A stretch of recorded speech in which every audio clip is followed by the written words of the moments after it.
রফিক চৌধুরী জানালার পাশে বসেছিলেন, হাতে এক কাপ কালো চা। কিন্তু চা ঠান্ডা হয়ে গেছে বহুক্ষণ আগে। বাহিরের আকাশে মেঘ জমে উঠছে, হালকা বৃষ্টি নামার আগুনে আলো তুলছে আকাশের কিনারায়। হঠাৎই তিনি উঠে দাঁড়ালেন, চোখে অদ্ভুত এক কঠোরতা, গলায় নিঃশব্দ বজ্রধ্বনি। রোদ, তিনি বললেন, আজ থেকে তোর একটাই কাজ, আমার হারিয়ে যাওয়া বৌমা মানে আমার ভাগ্নি মেয়েকে খুঁজে বের করবি। শহরের সব অলিগলি, সব রাস্তাঘাট, এমনকি পত্রিকার পাতায় পাতায় তার মুখ ছাপিয়ে দে। সে মেয়েকে আমি খুঁজে না পাওয়া পর্যন্ত এই হাসপাতালের বাতাসও আমার ভালো লাগবে না। রোদ কিছু বলতে চাইল, কিন্তু ঠোঁট শুকিয়ে গেল। বাবার কণ্ঠে যে ব্যথা, তাতে রক্ত জমে যায়। চোখ নামিয়ে শুধু বলল, বাবা, আমি খুঁজে আনবো, প্রতিজ্ঞা করছি। সেদিনের সন্ধ্যা নেমে এলো নিঃস্বর নিস্তব্ধতায়। সিলেটের রেল স্টেশনে একা একা হেঁটে যাচ্ছিল মেঘ, হাতের ব্যাগে অল্প কিছু টাকা, বুকের ভেতরে এক অগণিত শূন্যতা। তার চোখে না ছিল লক্ষ্য, না ছিল কোনো গন্তব্য, শুধু কিছু অস্পষ্ট স্মৃতি, কিছু বিশ্বাসঘাতকতার দাগ। হঠাৎ তার শরীর দুলে উঠল, দৃষ্টি ঝাপসা হয়ে গেল, তারপর অন্ধকার। যখন জ্ঞান ফিরল, সে দেখল এক অপরিচিত ছাদের নিচে শুয়ে আছে। চারপাশে গ্রামের গন্ধ, মাটির ঘরের দেয়ালে কেরোসিন বাতির আলো তুলছে। আমি কোথায়? মেঘের গলা কাঁপছিল। এক বৃদ্ধা পাশে বসে বললেন, ভয় পেও না মা, আমি আমিনা। সকালে কাজের পথে যাচ্ছিলাম, দেখি তুই রাস্তার পাশে অচেতন হয়ে আছিস। তুই আমার মেয়ের বয়সী, তাই ঘরে নিয়ে এসেছি। এখন নিরাপদে আছিস। মেঘের চোখে অজানা জলের ধরা নেমে এলো। এক মুহূর্তে সে বুঝে গেল, অপরিচিতের দয়ের ভেতরেও মায়ের মতো মমতা থাকতে পারে। কিন্তু নিজের অতীতের কষ্ট, নিজের শরীরে রেগে থাকা অপমানের গন্ধ, তা থেকে মুক্তি পেতে হয়তো শত জন্ম যথেষ্ট নয়। এদিকে খানবাড়িতে এক ভয়ার্ত নীরবতা। রাতের আধারে চুপচাপ ঘরগুলো যেন শুনছিল কোনো গোপন আর্তনাদ। কারণ নেহা নেই, নেহা হারিয়ে গেছে। কেউ জানে না কোথায়, কিন্তু সবাই জানে এই অদৃশ্যতার পেছনে আছে আকাশ। আকাশ যে ভালোবাসার মুখোশ পরে ঘৃণার আগুনে নিজেকে দগ্ধ করছে প্রতিদিন। নেহাকে সে এক অন্ধকার ঘরে বন্দী রেখেছিল। নেহার চোখে ভয় আর কণ্ঠে প্রার্থনা। আকাশ ভাই, আমাকে যেতে দাও, আমি কিছু ভুল করিনি।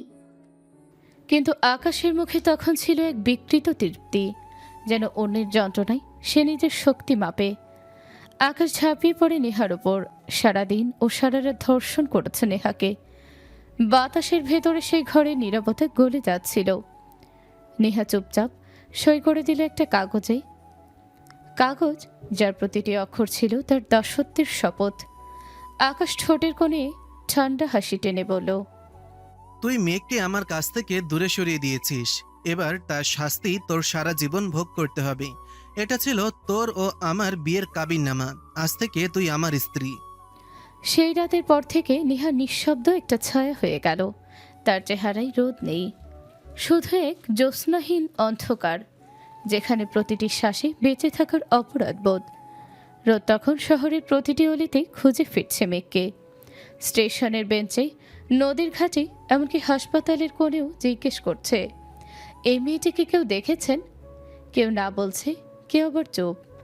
আর এদিকে মেঘ আমেনার ঘরে নিজের বুকের ভেতরে এক নতুন পৃথিবী গড়ছে। তার গর্ভে জীবন কাঁপছে, যেন ভাঙা হৃদয়ের ভেতরেও ঈশ্বর এক আলো জ্বেলে দিয়েছেন। আমেনা বলল, মা, যতদিন তুই নিজের পায়ে দাঁড়াতে না পারছিস, ততদিন আমি আছি। এই দুনিয়ায় মা হারালে সব হারাস, কিন্তু আমি তোকে হারাতে দেব না। তোর বাচ্চা হওয়ার পরে আমি ভালো একটা চাকরির ব্যবস্থা করে দিব। মেঘ জানালার দিকে তাকালো। বৃষ্টি নামছে ধীরে ধীরে। আকাশের অন্ধকারে যেন কেউ লিখছে তার জীবনের নতুন অধ্যায়। দিনের পর দিন খানবাড়ির অবস্থা যেন ধীরে ধীরে ভাঙা প্রাসাদের দেয়ালের মতো ক্ষয়ে যাচ্ছিল। যে বাড়ি একসময় আভিজাত্যের অহংকারে মাথা উঁচু করে দাঁড়াতো, আজ সেখানে নেমে এসেছে নীরব এক অন্ধকার। আকাশের চোখে লালসা ছাড়া আর কিচ্ছু নেই। নেহা এখন কেবল তার জীবনের এক স্ত্রী নয়, বরং এক ভোগের বস্তু। একজন নারী নয়, যেন এক নির্জীব প্রতিমা, যাকে প্রতিদিন অপমানের আগুনে দগ্ধ হতে হয়। তার চোখে আর কোনো স্বপ্ন নেই, শুধুই শূন্যতা। যেন প্রতিটি রাতের শেষে ভোর নয়, আসে নতুন এক যন্ত্রণা। অন্যদিকে রোদাজও খুঁজে বেড়ায় তার মেঘকে, যে মেঘ একদিন তার আকাশ ভরে দিয়েছিল ভালোবাসায়। রোদের চেহারায় ক্লান্তি, চোখে ঘুমহীন অপেক্ষা, বুক ভরা যন্ত্রণা। তবুও সে থামেনি, কারণ তার ভালোবাসা মৃত্যুহীন। এ ভালোবাসাই তাকে বাঁচিয়ে রেখেছে। রোদ এখন তার পিতা রফিক চৌধুরীর ব্যবসার ভার নিয়েছে। দিনরাত পরিশ্রমের ফাঁকে ফাঁকে সে এখনে খুঁজে ফেরে মেঘের কোনো ছায়া, কোনো স্মৃতি, কোনো এক ঝলক, যা তার জীবনে সবচেয়ে বড় আলো ছিল। এভাবেই কেটে গেল 5টি দীর্ঘ বছর। সময় মেঘের জীবনে নিয়ে এসেছে এক নতুন পরিচয়। সে এখন এক সন্তানের মা। তার ছেলের নাম রোহান, বয়স 4 বছরের কিছু বেশি। রোহানের মুখের হাসিতে যেন মেঘ প্রতিদিন নতুন করে বাঁচে, যেন সেই শিশুটি তার বুকের ভেতর জমে থাকা সমস্ত ব্যথার ওপর নরম একটা প্রলেপ দেয়। একদিন সকালে রফিক চৌধুরী রোদের ডাক দিলেন। তার কণ্ঠে ছিল দৃঢ়তা, কিন্তু চোখে একটা অচেনা কোমলতা। রোদ, সিলেটের অফিসে কিছু সমস্যা হয়েছে, তুই নিজে গিয়ে দেখে আয়। আমি তোকে একা পাঠাতে চাই না, তোর মাও যাবে সঙ্গে। পরদিন সকালে রোদ ও তার মা রওনা হলো সিলেটের পথে। চেনা শহর, কিন্তু অচেনা সময়, অচেনা গল্পের পর্ব। তারা উঠল নিজেদের পুরনো বাড়িতে, যেখানে একসময় রোদ ছোট ছোট পায়ে করে হাঁটত। কিন্তু একবার আগুন লেগেছে, তাতেই সব কিছু পুড়ে গেছে। শৈশবের কোনো স্মৃতি নেই আজ সেখানে, শুধু বাতাসের সুর আর একাকিত্বের প্রতিধ্বনি। অফিসের কাজ ছেড়ে রোদ বিকেলে পাশের পার্কে একটু হাঁটছিল। আকাশে হালকা মেঘ, রোদ ঝলমলে বিকেল, যেন কোনো অচেনা শান্তি এসে ছুঁয়ে গেল তাকে। ঠিক তখনই পেছন থেকে এক ছোট্ট কণ্ঠ, আঙ্কেল, এখানে বসবেন না, বেঞ্চে চুইংগাম লেগে আছে, আপনার কাপড় নষ্ট হবে। রোদ একটু অবাক হয়ে ফিরে তাকালো। একটি 4 বছরের ছোট্ট ছেলেটা তার দিকে তাকিয়ে আছে, চোখে বুদ্ধির দীপ্তি, ঠোঁটে মিষ্টি হাসি। রোদের মনে কেমন যেন অদ্ভুত একটা আলোড়ন হলো। সে হাসলো। ধন্যবাদ বাবু, তুমি তো বেশ খেয়াল রাখো। তোমার নাম কি? ছেলেটি গর্ব ভরে বলল। আমার নাম রোহান।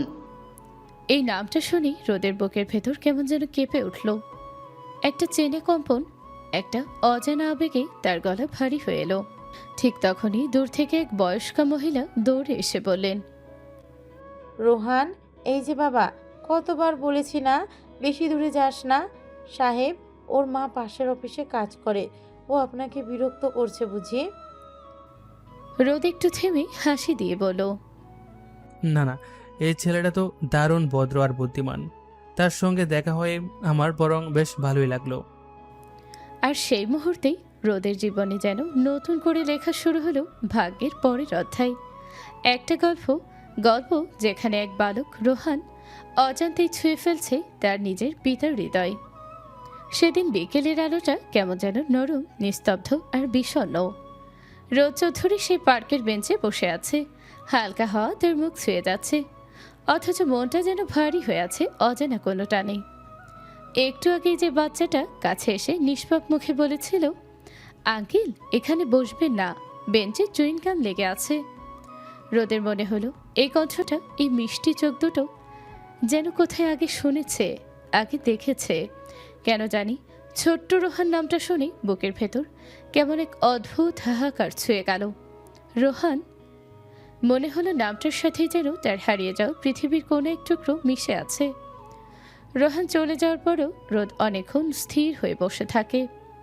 চারপাশে শিশুর হাসি, বাতাসে ভেসে আসে চিপসের গন্ধ, কিন্তু রোদের বুকের ভেতর শুধু নীরবতা। আজ অদ্ভুতভাবে মনটা ফ্রেশ লাগছে, তবুও কেন যেন চোখের কোণায় হালকা জ্বালা। অন্যদিকে খানবাড়িতে নেমে এসেছে অন্ধকারের পর্দা। বংশের ঐশ্বর্য, গৌরব, অহংকার সব যেন মাটিতে মিশে গেছে। আকাশ এখন এক দানবের মতো হয়ে উঠেছে। নেহার শরীরে, মনে, আত্মায় প্রতিদিন বিষ ঢেলে দিচ্ছে সে। নেহা এখন নিঃশেষ তার মা রিনাও। দুজনে যেন নিজের কর্মফলের আগুনে পড়ছে, বুঝতে পারছে যে মানুষটিকে তারা একদিন অপমান করেছিল সে রোদে আসলে ঠিক ছিল আশীর্বাদ, আর তারা হারিয়েছে জীবনের শ্রেষ্ঠ উপহার। পরদিন রোদ অফিসে মিটিং ডাকে, সব স্টাফ হাজির। আলোর ছায়ায় খেলায় রোদের দৃষ্টি হঠাৎ গিয়ে থামে এক সম্পূর্ণ পর্দানশীল মেয়ের উপর। মেয়েটি মাথা থেকে পা পর্যন্ত ঢাকা, কালো বোরকায় মুখটা লোকানো, কিন্তু তার ওই চোখ দুটি যেন রোদের বুকের ভেতর চেড়ে ঢুকে গেল। রোদ হঠাৎ নিঃশ্বাস বন্ধ করে তাকিয়ে রইল। সে চোখে যেন মেঘের নির্জনতা, যেন তারই মেঘের চোখে সেই পুরনো কষ্টের ছায়া। মিটিং শেষ হলে রোদ ম্যানেজারকে ডেকে নরম গলায় বলে, ও মেয়ে, বোরকা পরা মেয়েটাকে? ম্যানেজার উত্তর দেয়, স্যার, ওর নাম মায়া, খুব ভালো মেয়ে। এখানে তার মা আর ছেলেকে নিয়ে থাকে, পুরুষ থেকে একদম নিজেকে আড়াল করে রাখে। রোদ কিছুক্ষণ চুপ করে থাকে। মায়া নামটা শুনি কানে বাজে, কিন্তু মনে প্রতিধ্বনিত হয় অন্য নামে, মেঘ। সন্ধ্যায় রোদ আবার যায় সেই পার্কে। বাতাসে পাতার ছিঁড়ছিঁড় শব্দ, যেন দূরে কোনো বাচ্চা হাসছে। ঠিক তখনই একটা কণ্ঠ। আঙ্কেল কেমন আছেন? রোদ ঘুরে দেখে সেই ছোট্ট রোহান, মুখে নিষ্পাপ হাসি, চোখে অপার মায়া। রোদ মৃদু হেসে বলে, ভালো আছি। তুমি কেমন আছো? তোমার নাম রোহান, তাই না? রোহান মাথা নাড়ে। হ্যাঁ আঙ্কেল, আমি রোহান। তোমার নাম কি আঙ্কেল? রোদ মুচকি হেসে বলে, আমার নাম রোদ চৌধুরী, আর গ্রুপের এমডি আমি। আর তুমি? রোহান হঠাৎ থেমে যায়, তার চোখে এক ফোঁটা ভয়, এক ফোঁটা অচেনা অনুভূতি। আঙ্কেল তুমি হয়তো বিরক্ত হচ্ছ, আমি যাচ্ছি। এই বলে ছোট্ট পা দুটি দিয়ে ধুলো উড়িয়ে চলে যায় রোহান। রোদ বিস্ময়ে তাকিয়ে থাকে। সে কিছুই বুঝতে পারে না কেনই শিশুটির প্রতিটি শব্দ তার বুকের ভেতর ঝড় তুলছে, কেন তার মনে হচ্ছে আমি যেন আমার নিজের রক্তের সাথেই কথা বলছিলাম। রাতটা সেদিন অদ্ভুতভাবে নীরব ছিল। শহরের আলো যেন নিভে নিভে যাচ্ছিল। আকাশের বুকে কোনো তারা ছিল না, শুধু একা বসে কান্না করছিল এক নারী, বোরকার আড়ালে লুকানো এক অচেনা মেঘ। অফিসে থেকে ফিরে দরজাটা বন্ধ করে দিয়েছিল সে নিঃশব্দে, যেন পৃথিবীটাকে নিজের কষ্ট থেকে দূরে রাখতে চায়। কিন্তু মেঘের বুকের ভেতর যে তোলপাড়, তা কে শুনবে? অঝরে কান্নায় ভাসিয়ে দিচ্ছে তার মুখের পর্দা, ঠোঁট কাঁপছে নিঃশব্দে। রোদ, আমার রোদ, তোমাকে সামনে পেয়েও একটু ছুঁয়ে দেখার সাহস হলো না। তুমি জানো না, আজ সারাদিন তোমার ছায়া বেঁচেছিলাম আমি। তার কণ্ঠে কাঁপন, বুকের ভেতর সঞ্চিত ব্যথা এক এক করে ঝরে পড়ছে অশ্রু হয়ে। বুকের ভেতর ভয়, যদি আকাশ জানতে পারে, যদি রোদ আবার তার জীবনে ফিরে আসে, তবে আকাশের আগুন তো এবার তার প্রিয়জনকে পুড়িয়ে ছাই করে দেবে। তবু আজকের রাতে মেঘের চোখের জলে একটুখানি আনন্দ মিশে আছে। প্রিয় মানুষটাকে দেখা, তার কণ্ঠ শোনা, তার চোখে একটুখানি আলো খুঁজে পাওয়া, এই ক্ষণিকের দেখা যেন তার সমগ্র জীবনের পুরস্কার। ওদিকে রোজ সারা রাত ভাবতে থাকে, বাচ্চা রোহানটা এমনভাবে চলে গেল কেন? তার চোখে যেন ভয়, যেন লুকোনো কষ্টের ছাপ। পরদিন সকালটা শান্ত বাতাসে শিশিরের গন্ধ। রোদ পার্কের বেঞ্চে বসে আছে, চারদিকে শিশুর হাসি আর রোদ্রের নরম উষ্ণতা। সে অপেক্ষা করছে, কার জন্য তা নিজেও জানে না, শুধু জানে একটা ছোট্ট ছেলের জন্য বুকের ভেতর এক অদ্ভুত টান কাজ করছে। ঘড়ির কাঁচা পার হলো অনেকটা সময়। অবশেষে দূর থেকে দেখা গেল রোহান দৌড়ে আসছে, ছোট্ট হাত দুটো বাতাসে নেড়ে হাসছে সে। রোদ হেসে সামনে এগিয়ে যায়, মৃদু কণ্ঠে বলে, রোহান, কাল তুমি এমন করে চলে গেলে কেন বাবু? রোহান মাথা নিচু করে একটুখানি থেমে বলে, মা বলেছে যাদের অনেক টাকা আছে তাদের থেকে দূরে থাকতে হয়, তাই। রোদের বুকটা হঠাৎ মোচড় দিয়ে ওঠে। সে মৃদু হেসে বলে, তোমার মায়ের কি বড়লোকদের সাথে কোনো খারাপ অভিজ্ঞতা আছে? রোহান শিশু সুলভ গলায় বলে, হ্যাঁ, মা বলে বড়লোক মানেই খারাপ মানুষ, তারা অন্যদের কষ্ট বোঝে না, খুব অহংকারী হয়। রোদ নরম স্বরে বলে, সবাই তো খারাপ হয় না রোহান, কেউ কেউ ভালোও হয়, ঠিক তোমার মতো। চাও আমরা বন্ধু হই? রোহন একটু চুপ থাকে, যেন মায়ের মুখটা মনে পড়ে। তারপর মুখ তুলে নিষ্পাপ চোখে তাকিয়ে বলে, ঠিক আছে আঙ্কেল, আজ থেকে তুমি আমি বন্ধু। রোদের ঠোঁটে মৃদু হাসি ফুটে ওঠে, যেন এই ছোট্ট শব্দেই কোনো অজানা সম্পর্কের সূচনা হলো। সে পকেট থেকে মোবাইল বের করে বলে, চলো আমরা একটা ছবি তুলি, বন্ধুত্বের স্মৃতি রাখবো। রোহান হেসে কাছে আসে, ছোট্ট হাতে রোদের কাজ জড়িয়ে দাঁড়ায়। রোদ ছবির বোতাম চাপার মুহূর্তে অনুভব করে কেন যেন এই শিশুর আলিঙ্গনে এক অদ্ভুত শান্তি, এক চেনা গন্ধ, এক হারানো ভালোবাসার ছোঁয়া। মোবাইলের স্ক্রিনে দেখা যায় একজন প্রাপ্তবয়স্ক পুরুষ আর এক ছোট্ট ছেলের মুখে একই হাসি, একই চোখের দীপ্তি, একই রক্তের ছাপ। রোদ কিছু বুঝতে না পারলেও চোখে অজানা জল টলমল করে ওঠে। ঠিক তখনই দূর থেকে আমিনা ছুটে আসে।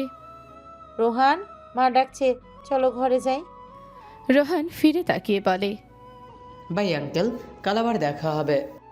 রোদ শুধু তাকিয়ে থাকে, বাতাসে ওর ছোট্ট কণ্ঠ ভেসে যায়, সঙ্গে ভেসে যায় রোদের নিঃশব্দ হাহাকার।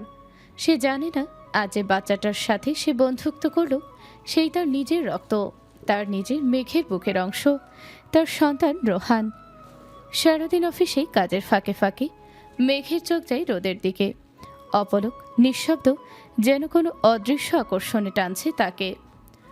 রোদও মাঝে মাঝে অনুভব করে কারো দৃষ্টি তাকে ছুঁয়ে যাচ্ছে। সে তাকিয়ে দেখে মিস মায়া, অফিসের নতুন সহকর্মী, শান্ত, সংযত, অথচ চোখে এক অদ্ভুত চেনা ছায়া। রোদ নিজেকে প্রশ্ন করে, এই মেঘে মায়া কি সত্যি মেঘ? কিন্তু মেঘ তো বহু আগেই হারিয়ে গেছে। যে মেঘের কোনো মা ছিল না, কোনো সন্তানও না, তবু ওই মেয়ের মুখে সেই হারিয়ে যাওয়া মেঘের শান্ত কষ্টের ছাপটা কেন যেন রোদের বুক কাঁপিয়ে তোলে। বিকেলে রোদ প্রতিদিনের মতো পার্কে যায়। রোহান নামে ছোট্ট ছেলেটা তার প্রতিদিনের সঙ্গী, হাসি খুশি, প্রাণবন্ত। রোহানকে দেখলেই রোদের ক্লান্ত দিনটা হালকা হয়ে যায়। হয়তো নিজের হারিয়ে যাওয়া শিশুকালের কিছু ছায়া রোহানের হাসিতে খুঁজে পায় রোদ। একদিন অফিসে রোদ হঠাৎ সাহস করে ফেলে। সে মিস মায়ের ডেস্কের পাশে গিয়ে বলে, মিস মায়া, আপনার নামটা কি সত্যি মায়া নাকি মেঘ? মেঘ কেঁপে ওঠে, মুহূর্তে মুখ ফিরিয়ে নেয়, গলার স্বর নিচু করে বলে, আমার নাম মায়া স্যার। তারপর কোনো উত্তর না দিয়ে চলে যায়। রোদের মনে কেমন যেন খচখচে কৌতূহল জমে থাকে। কিন্তু তখন পার্কে রোহানের সঙ্গে দেখা করার সময় হয়ে গেছে। রোদ নিজের মনকে বোঝায়, কল্পনা করছি হয়তো। সন্ধ্যায় রোহানের সাথে হাসি, দৌড়ঝাঁপ, বেলুন কেনা, আইসক্রিম, রোদের মুখে খুশির রেখা। কিন্তু মনের ভেতর কোথাও একটা ঝড় জমে ওঠে। সেই চোখ, সেই কণ্ঠ, সেই নাম, সব যেন কোথাও শুনেছে আগে। রাতে ঘরে ফিরে রোদ, মা বলে, রোদ, তোর ফোনটা দে, তোর বাবাকে কল দিতে হবে, আমার ফোনটা চার্জ নেই। রোদ ফোনটা দিয়ে অসমে যায়। হঠাৎ মায়ের তীব্র চিৎকারে দৌড়ে বেরিয়ে আসে সে। মা, কি হয়েছে? চিৎকার করছো কেন? মা হাতে ফোন ধরে কাঁপছে, চোখে অবিশ্বাস। এই ছবিটাকে, তোর সাথে এই বাচ্চাটা। রোদ একটু হাসে। ও রোহান মা, আমার ছোট বন্ধু, ফারকে চিনি। মায়ের মুখ সাদা হয়ে যায়, গলায় কাঁপুনি। রোদ, তুই জানিস তোর ছোটবেলায় সব ছবি আগুনে পুড়ে ছাই হয়ে গেছিল, কিন্তু আমি ভুলিনি। ঠিক এমনই ছিলি তুই। এই বাচ্চাটার চোখ, মুখ, হাসি সব তোর মতো, একটুও হেরফের নাই। রোদের বুক কেঁপে ওঠে। কি বলছো মা এসব? মানুষ মানুষের মতো হতে পারে, মিল থাকতে পারে। মা ধীরে বলে, না রোদ, এটা কেবল মিল না। এই ছেলেটা যদি তোর পাশে আসে, তোর বুক কি রকম একটু গরম হয়ে ওঠে না? তুই যদি সত্যি এটা অনুভব করিস, তাহলে এই বাচ্চাটার খবর নে। এতটা মিল কখনো কাকতালীয় না রোদ। রোদ স্তব্ধ হয়ে যায়। বাতাস থেমে যায় যেন ঘরে। বাহিরে হালকা বৃষ্টি শুরু হয়, আর রোদের মনে ঝড়। রোহান, তুমি কে? মায়ের কথা শুনি রোদের শরীরের ভেতর দিয়ে একটা ঠান্ডা স্রোত বয়ে গেল। রক্ত যেন জমে গেল নীল শিরায়। বুকের ভেতরটা কেমন একটা ভয়, এক অস্থিরতার বন্যা, যেন কোনো অজানা অন্ধকার তার দিকে এগিয়ে আসছে নিঃশব্দে। রাতটা রোদের চোখে ঘুম আসে না। ঘড়ির কাঁটা যত এগোয় ততই তার মনের ভেতর কুয়াশা ঘন হতে থাকে। রোহান, সে কে? কেন তার মুখে আমার মুখের ছায়া? রোদ এক মুহূর্তের জন্য ভাবতে চায়, কিন্তু চিন্তা যেন তার মাথায় আঘাত করে ফিরে যায়। সে বারবার নিজের মাথার চুল টেনে ধরে, মাথার ভেতর শুধু গুঞ্জন। রোহান কি আমারই কোনো রক্ত, নাকি কাকতালীয় মিল? কিন্তু কাকতালীয় বলে কিছু থাকে? যখন চোখে চোখে মায়া দেখা যায়, যখন একটা শিশু তোমার ভেতরের মানুষটাকে জাগিয়ে তোলে, তখন সেটা কি কেবল মিল? অন্যদিকে মেঘ, অর্থাৎ এখনকার মিস মায়া, আজ সারাদিন অফিসের জানালার পাশে বসে দূরের মেঘলা আকাশের দিকে তাকিয়ে আছে। তার ঠোঁটে হালকা হাসি, কিন্তু চোখে গভীর ভয়। প্রতিদিন রোদকে দেখার যে আনন্দটা তার বুক ভরে দেয়, সেই আনন্দের নিচে জমে আছে এক ভয়ঙ্কর আতঙ্ক। আকাশ, যে আকাশের ভয় এখনো মেঘের নিঃশ্বাসে বেঁচে আছে। সে জানে আকাশ যদি জানতে পারে মেঘ এখন রোদের আশেপাশে, তাহলে আর তাদের সন্তান রোহান, রোহান ছায়ার নিচে বেড়ে উঠছে, তাহলে আকাশের ক্রোধে আবার সব ভেঙে পড়বে। তবু মেঘ আসে অফিসে, রোদকে চুপচাপ দেখে নিজের বুকের ভেতর লুকিয়ে রাখে হাজার বছরের ভালোবাসা, ভয় আর অপরাধ বোধ। রোদ যখন পাশ দিয়ে হেঁটে যায়, মেঘের বুক কেঁপে ওঠে। তবু মুখে কিছু বলতে পারে না, কারণ একবার মুখ খুললেই লুকানো সত্যি বেরিয়ে পড়বে। সকালে রোদ ঘুম থেকে উঠে দেখে সূর্য উঠে গেছে, কিন্তু তার চোখে কোনো আলো নেই। এক অজানা টান, এক রক্তের টান যেন বুকের ভেতর কাঁপন ধরায়। সে তাড়াহুড়ো করে অফিসে যায়, মন শুধু একটাই কথা বলছে, আজ রোহানকে দেখব, কথা বলবো, জানতে চাইবো। ঘড়ির কাঁটা এগোয়, সময় পার হয়। রোদের চোখ শুধু দরজার দিকে, কখন বিকেল হবে, কখন পার্কে যাবে। অবশেষে বিকেল নামে, রোদ ছুটে যায় পার্কে, সেই পুরনো বেঞ্চটা যেখানে রোহান বসে থাকে, যেখানে হাসির ফাঁকে তাদের বন্ধুত্ব গড়ে উঠেছিল। কিন্তু আজ পার্কটা অচেনা লাগে। বাতাস নিস্তব্ধ, শিশুরা খেলছে, কিন্তু রোহান নেই। রোদ ঘুরে ঘুরে তাকায়, বেলুন বিক্রেতা, আইসক্রিমওয়ালা, দোলনা সব আছে, শুধু সেই মুখটাই নেই। শত অপেক্ষার প্রহর পার হয়, আকাশ অন্ধকার হয়ে আসে। রোহান আজ এলো না। রোদ হাঁটতে হাঁটতে অফিসের দিকে রাস্তায় ফিরছে, মন ভারী, চোখে কুয়াশা। আর তখনই খেয়াল করে আজ অফিসে তো মিস মায়া আসেনি। একটা শীতল বাতাস তার গাল ছুঁয়ে যায়।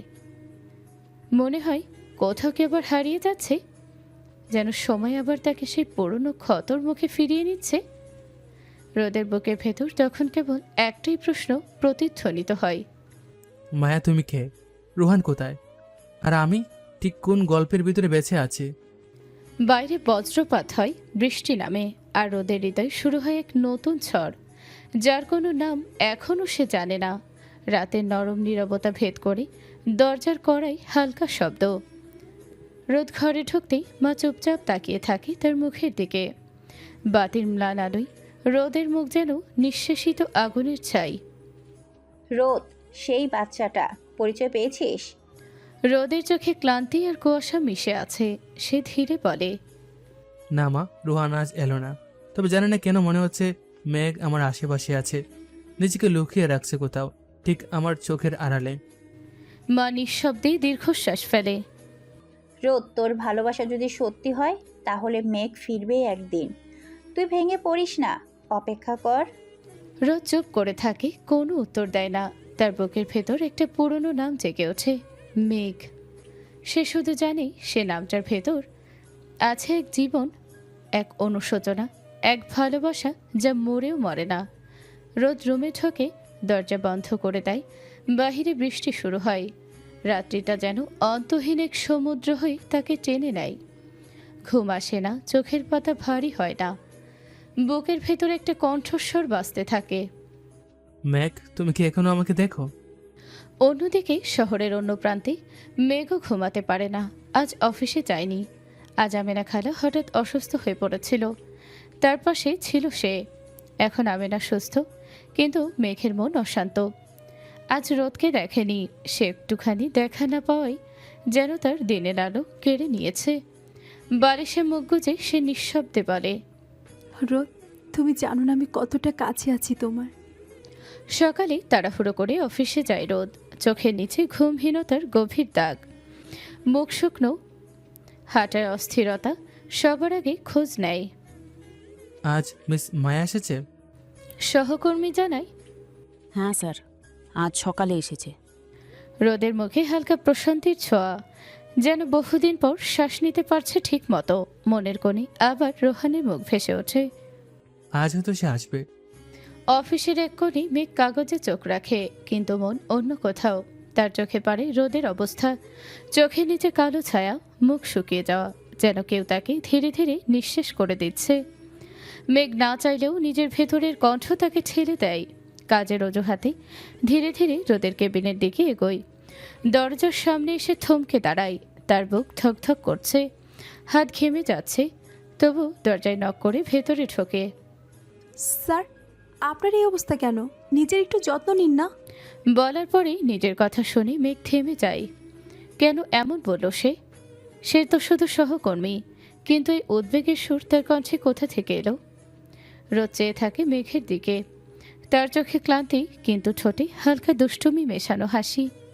মিস মায়া, চিন্তা করছিলাম সুইসাইড করব, জানেন? এই অবস্থা সেই প্রস্তুতিরই অংশ। আপনি যান আপনার কাজে। রোদের কণ্ঠে ব্যঙ্গ, কিন্তু চোখে এক ভয়ানক ফাঁকা শূন্যতা।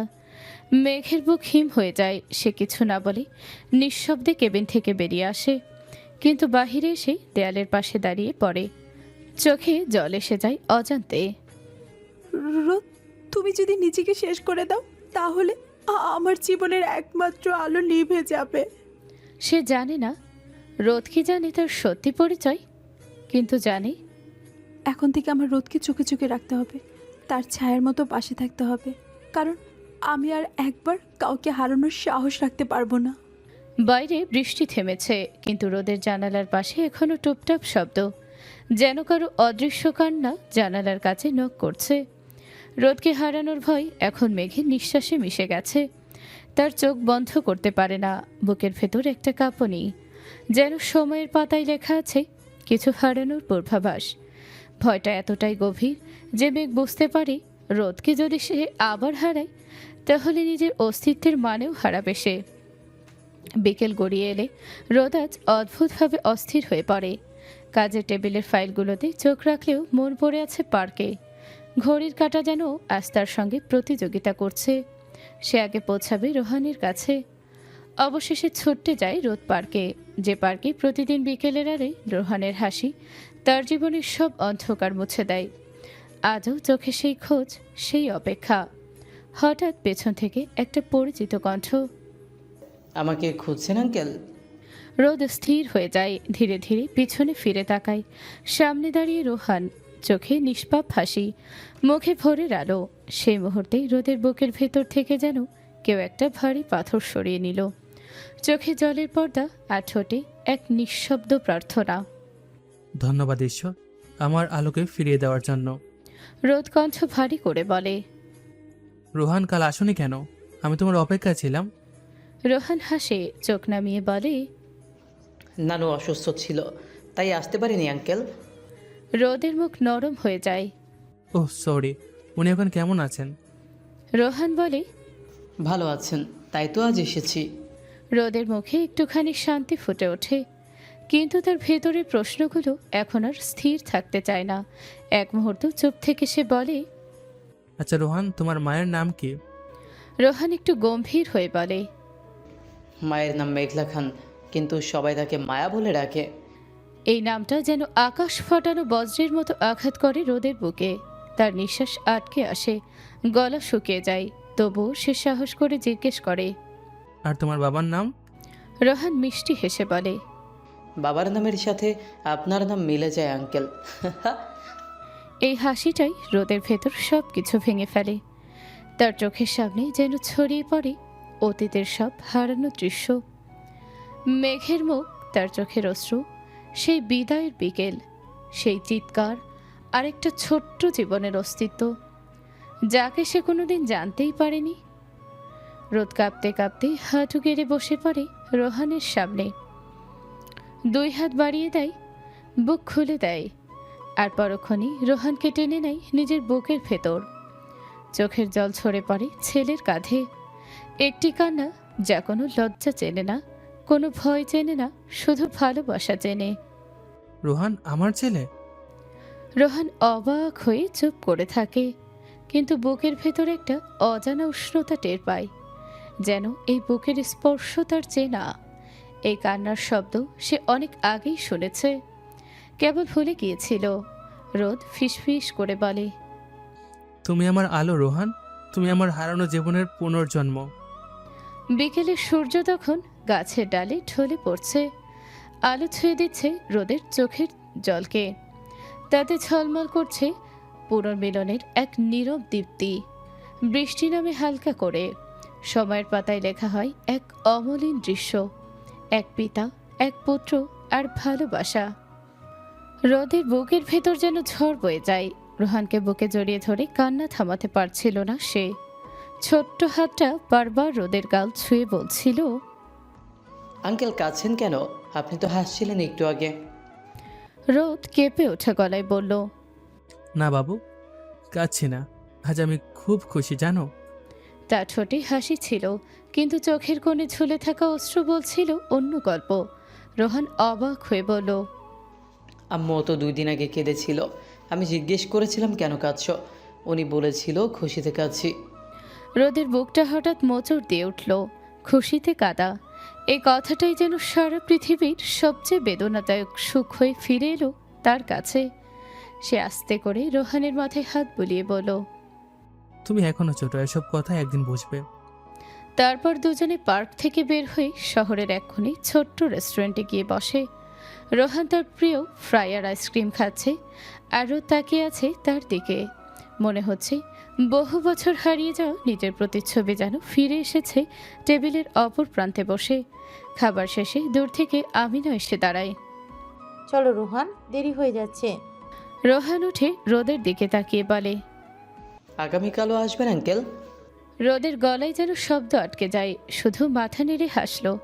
সেদিন রাতে রোদ বাসায় ফিরে দরজা খোলার আগে মা বলল, রোদ তুই বল, তুই কি সেই বাচ্চার পরিচয় পেয়েছিস? কে সে? রোদ এক মুহূর্ত চুপ থাকে, তারপর হঠাৎ ছুটতে গিয়ে মাকে জড়িয়ে ধরে। মা, রোহান আমার সন্তান মা, মেঘের আর আমার ছেলে। মায়ের চোখ ভিজে যায় তৎক্ষণাৎ। বুকের ভেতর একটা দীর্ঘশ্বাস জমেছিল কত বছর, সেটা হঠাৎ যেন হাওয়া হয়ে বেরিয়ে এলো কান্নার স্রোতে। তাহলে তুই ওদের নিয়ে এলি না কেন রোদ? আমি তোকে বলেছিলাম যদি ভালোবাসা সত্যি হয় মেঘ ফিরবেই। রোদ আস্তে বলে, মা, আমি চাই মেঘ নিজে থেকে ফিরুক। ও মেঘ নিজে থেকে দূরে গেছে, কিন্তু আমি জানি ওর বুকেও আগুন আছে। আমি কষ্ট দেব না মা, শুধু ওকে একটু সময় দেব, যেন ও নিজেই ফিরে আসে নিজের ভুল বুঝে। মা চোখ মুছে বলল, তা হোক রে, কিন্তু আমার নাতিটাকে একদিন নিয়ে আয়, ওকে একবার বুক ভরে দেখি, তারপর যা খুশি করিস। রোদের চোখে জল, তবুও ঠোঁটে এক চিলতে হাসি, যেন অনেক বছর পর ভাঙা জীবনের ভেতর একটা আলো রেখা জেগে উঠেছে। রোদের মা বসেছিলেন জানালার ধারে, মুখে অদ্ভুত এক আলো। হাতের ফোনটা বুকের কাছে টেনে নিয়ে তিনি কণ্ঠ স্থির রাখার চেষ্টা করলেন, কিন্তু ভিতরে ভিতরে বুকটা কাঁপছিল। বছরের পর বছর যে মানুষটির সঙ্গে তার কথাবার্তা শুধুই প্রয়োজনের সীমায় ছিল, আজ হঠাৎ সেই মানুষটাকেই ফোন করতে হচ্ছে জীবনের সবচেয়ে আনন্দের খবর দিতে। রফিক, একটা খবর দে। কণ্ঠে অদ্ভুত এক কম্পন, ফোনের ওপাশে নীরবতা, তারপর পরিচিত গম্ভীর স্বর। বলো, কি খবর? তিনি চোখ মুছে বললেন, রোদ রোদ বাবা হয়েছে, তার ছেলে আছে, নাম রোহান।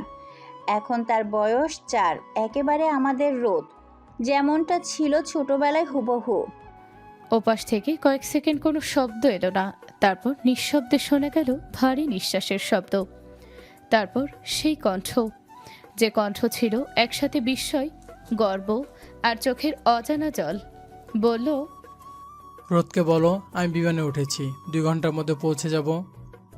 আমি আমার নাতি রিহানকে দেখব, আর আমার ভাগ্নিকেও, যে এই আনন্দের কারণ। এক মুহূর্তে যেন সারা বাড়িটা আলোয় ভরে গেল। রোদের মা কান্না চেপে রেখে চুপচাপ আকাশের দিকে তাকালেন। মনে মনে বললেন, এই দিনের জন্যই কি এত প্রতীক্ষা ছিল আল্লাহ? বাড়ির প্রতিটি কোণে এখন উচ্ছ্বাসের স্রোত। রোদের মা যেন নতুন করে জীবন ফিরে পেলেন, কিন্তু সেই আনন্দের ভিতরেও রোদের মুখে এক ধরনের নিঃশব্দতা।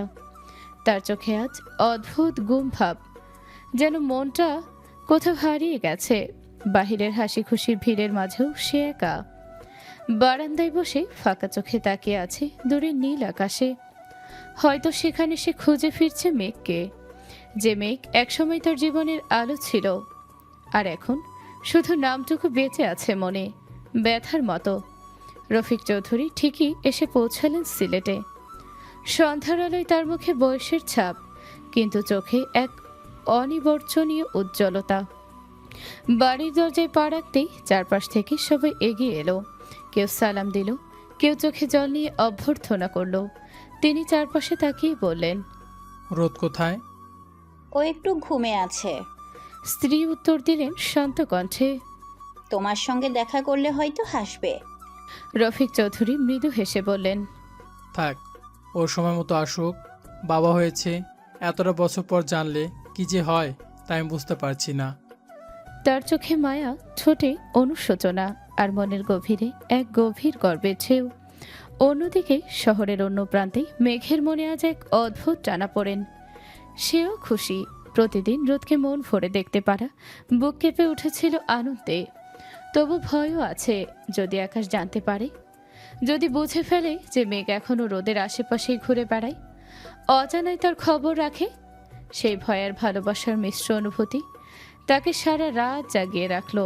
ভোর হতেই সে ঠিক করলো আজ অফিসে যাবে, মনোযোগ রাখবে কাজে। সকালে অফিসে পরিবেশ স্বাভাবিক, কিন্তু দুপুর নাগাদ রোদের কেবিনের দরজায় হালকা টোকা পড়ে। রোদ মাথা তুলে তাকায়, দেখে মেঘ দাঁড়িয়ে আছে, হাতে কিছু ফাইল। মেঘের চোখে ভদ্র পেশাদারিত্ব, কিন্তু মুখে এক টুকরো অনিবর্চনীয় কম্পন। স্যার, এই ফাইলগুলোতে সই লাগবে। রোদ নিঃশব্দে বলল, রেখে যাও। কিন্তু ফাইল রাখার মুহূর্তেই তাদের চোখে পড়ল দুজনেই যেন এক মুহূর্তের জন্য নিঃশ্বাস নিতে ভুলে গেল। চারপাশের বাতাস ভারী হয়ে উঠল, নীরবতা, অতীতের আকুলতার মিশ্রণে। রোদের চোখে আজ আর কোনো দ্বিধা নেই। সে ধীরে উঠে দাঁড়িয়ে মেঘের হাত ধরে টেনে নিল কাছে। মেঘ প্রথমে হতবাক হয়ে গেল, শরীর জমে গেল বরফের মতো, কিন্তু পরের মুহূর্তেই রোদ তাকে কোলে টেনে নিল এক নিঃশব্দ আলিঙ্গনে, যেখানে বছরের পর বছর জমে থাকা ভালোবাসা, অপরাধ বোধ আর অভিমান একসাথে মিলেমিশে গেল।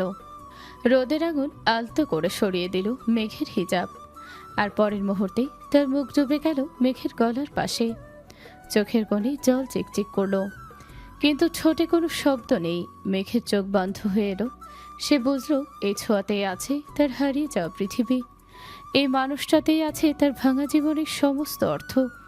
দুজনের নিঃশ্বাসের মাঝে তখন কেবল একটাই শব্দ, ভালোবাসা, যা অনেক দিন লুকিয়েছিল অভিমানের আড়ালে। কেবিনের ভারী নীরবতার মাঝে হঠাৎ যেন এক ঝড় বয়ে গেল। মেঘের চোখে রক্তিম আগুন। এক মুহূর্তেই সে রোদের বুক থেকে নিজেকে ছাড়িয়ে নিল, তারপর এক ধাক্কায় সরিয়ে দিল রোদের হাত।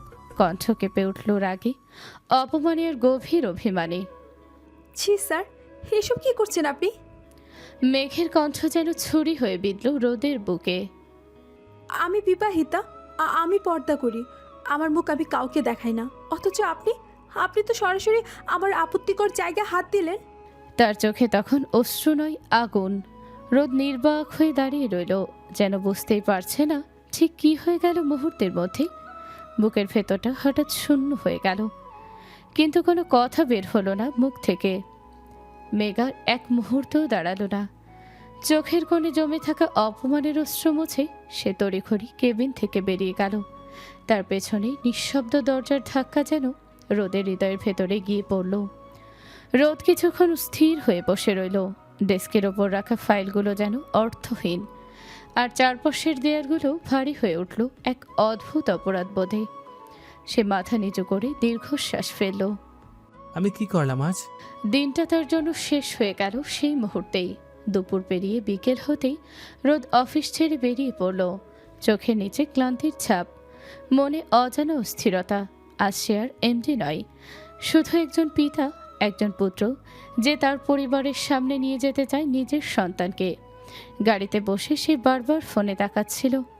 হঠাৎ দেখে রোহান পার্কের পাশে দাঁড়িয়ে আছে। ছেলেটার মুখে নিঃস্বার্থ হাসি, যা দেখে রোদের বুক ভরে উঠল ভালোবাসায়। রোহান, রোদ ধীরে বলল, তুমি কি আমার সঙ্গে একটা জায়গায় যাবে? রোহান চোখ বড় বড় করে বলল, তুমি তো আমার বন্ধু, যেখানে বলবে আমি যাব। রোদের চোখে জল এসে গেল অজান্তে। সে রোহানকে কোলে তুলে গাড়িতে বসালো। গাড়ির ভেতর নিঃশব্দেই শুধু তাদের দুজনের নিঃশ্বাস, আর রোদের মনের গভীরে এক তীব্র আকুলতা। আজ মা বাবাকে তাদের নাতির মুখ দেখাবো। বাড়িতে পৌঁছাতেই দৃশ্যটা যেন আশীর্বাদের মতো। রফিক চৌধুরী ও রোদের মা দরজায় এসে দাঁড়ালেন। রোহানকে দেখে দুজনের চোখে একসাথে আনন্দের অশ্রু ঝরল। বলে উঠল, একেবারে হুবহু ছোট্ট রোদ। বছরের পর বছর অপেক্ষার পর অবশেষে তারা পেল জীবনের সবচেয়ে বড় উপহার। নিজের রক্তের ধারা, নিজের ভবিষ্যতের হাসি। রফিক চৌধুরীর কণ্ঠ কেঁপে উঠল। এ তো আমাদের রেহান, আমার নাতি। তিনি হাঁটু গেড়ে বসে শিশুটিকে বুকে জড়িয়ে ধরলেন। রোদের মা মৃদু কাঁদছেন, আর রোদের চোখে ভাসছে পরম তৃপ্তির জলধারা। যা হারিয়েছিলাম হয়তো ধীরে ধীরে ফিরে পাচ্ছি।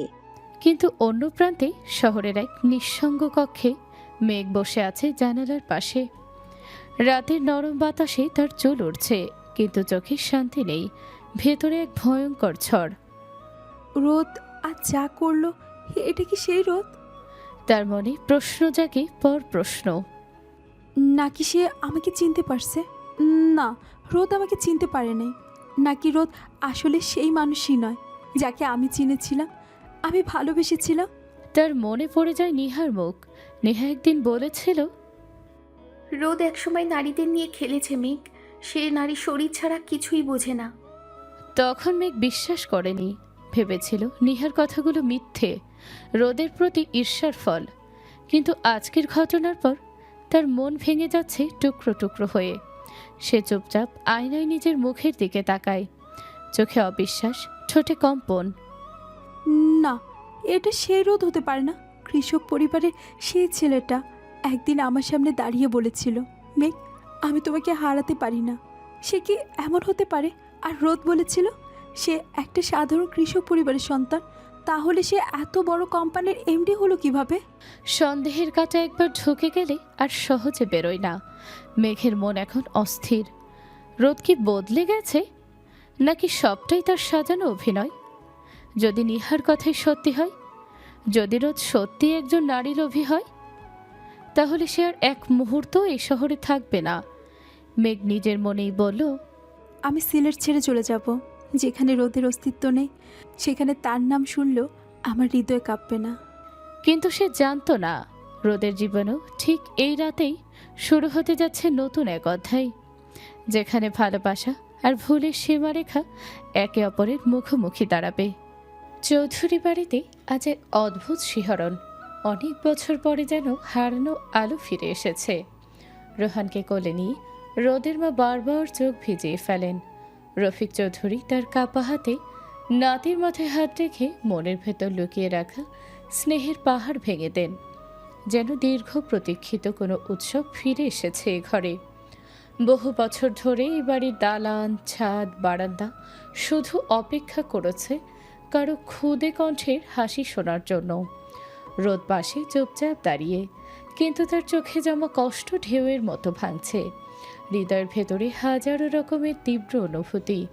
সে মনে মনে বলে ওঠে, ম্যাক, তুমি ঠিক করো নাই। এত বছর তুমি আমাকে, আমার পরিবারকে এই সুখের আলো থেকে দূরে রেখে দিলে কেন? রাত নামার আগে রোদ রোহানকে পার্কে নামিয়ে দেয়। বুকের কোথাও একটা ফাঁকা গহ্বর তাকে করে করে খাচ্ছে। তবু সে হাসি দিয়ে বলে, কাল দেখা হবে ছোট্ট মানিক। রোহান মাথা নাড়ে, হাসে। রোদের চোখ তখন ভেজে, কিন্তু সে তা লুকিয়ে রাখে। রাতের শহর শান্ত। খোলা জানালা দিয়ে চাঁদের আলো বিছানায় পড়ে আছে। রোদ ঘুমিয়ে পড়ে, ঘুমে নয়, ঘুমের ভেতরে সুখের অশ্রুর ক্লান্তি নিয়ে। অন্যদিকে মেঘ, তার ঘরে আলো জ্বলছে, কিন্তু তার চোখে অন্ধকার। আজ সারা রাত একটাই প্রশ্ন তাকে তাড়া করে। রোদ আজ এটা কি করলো? সে কি আমাকে চিনে ফেলেছে? যদি চিনেও থাকে তবে এত কাছে আসার অর্থ কি? তার মনটা আবার বলে, না, চিনতে পারবে না। এই রোদ সেই রোদ নয়। তার মনে গভীর বিষধর সন্দেহ গিলে খায় তাকে। রোদ তো ছিল সাধারণ কৃষকের ছেলে, তবে সে এখন এই বিশাল কোম্পানির এমডি হলো কিভাবে? এতটুকু সময় এত উঁচুতে ওঠা, এটা কি সম্ভব? মেঘের ভেতরে অস্থিরতা গর্জে ওঠে। তাহলে কি নেহা ঠিকই বলেছিল? রোদ আসলে নারী লোভী? সব কিছু কি অভিনয় ছিল? তার চোখে জল আসে, কিন্তু সে জল থামায়, কারণ তাকে এখন শক্ত থাকতে হবে। পরদিন অফিস। মেঘ নিজের কেবিনে কাজে মন দেওয়ার চেষ্টা করছে, কিন্তু মানসিক অদৃশ্য ঝড় তাকে শান্ত থাকতে দিচ্ছে না। হঠাৎ দরজা টক করে খুলে যায়। রোদ দরজায় দাঁড়িয়ে, তার চোখ যেন অস্পষ্ট, ঘুমন্ত, অদ্ভুত অস্থির। সে মেঘের দিকে তাকিয়ে বলে, মিস মায়া, আপনি খুব হট। আপনার মধ্যে আমি হারিয়ে গেছি। কথাগুলো শব্দের চেয়ে গভীরভাবে বাতাসে কেঁপে ওঠে। 1 সেকেন্ড, 2 সেকেন্ড, তারপর রোদ বুঝতে পারে সে কি বলেছে। হঠাৎ তার মুখটা ফ্যাকাশে। সে নিজের জিহবায় কামড় দেয়, বিব্রত, স্তম্ভিত, দিশাহীন। আমি দুঃখিত। আমি এক মুহূর্ত না তাকিয়ে সে দ্রুত কেবিন থেকে বেরিয়ে যায়। দরজার শব্দ ধাক্কা করে নীরবতা ছেড়ে দেয়। মেঘে স্থির দাঁড়িয়ে থাকে কিছুক্ষণ। তার চোখে ধীরে ধীরে কঠোরতা, রাগ, ঘৃণা জমা হয়। সে আস্তে, অতি ধীরে নিজের মনে বলে, এবার আমি নিশ্চিত এটাই রোদের আসল রূপ। নেহা ঠিকই বলেছিল, রোদ সত্যি একজন প্লে বয়। তার ঠোঁট থেকে নিঃশব্দের শব্দ ঝরে। এখন আমি রোদের থেকে দূরে চলে যাব, যেখানে তার অস্তিত্ব আমাকে ছুতে পারবে না। আর সেই মুহূর্তেই এক নতুন ঝড় জন্ম নেয়, যে ঝড় প্রেম, ভুল বোঝাবুঝি ও অতীতের গোপন সত্য সব কিছু উল্টে দিতে চলেছে।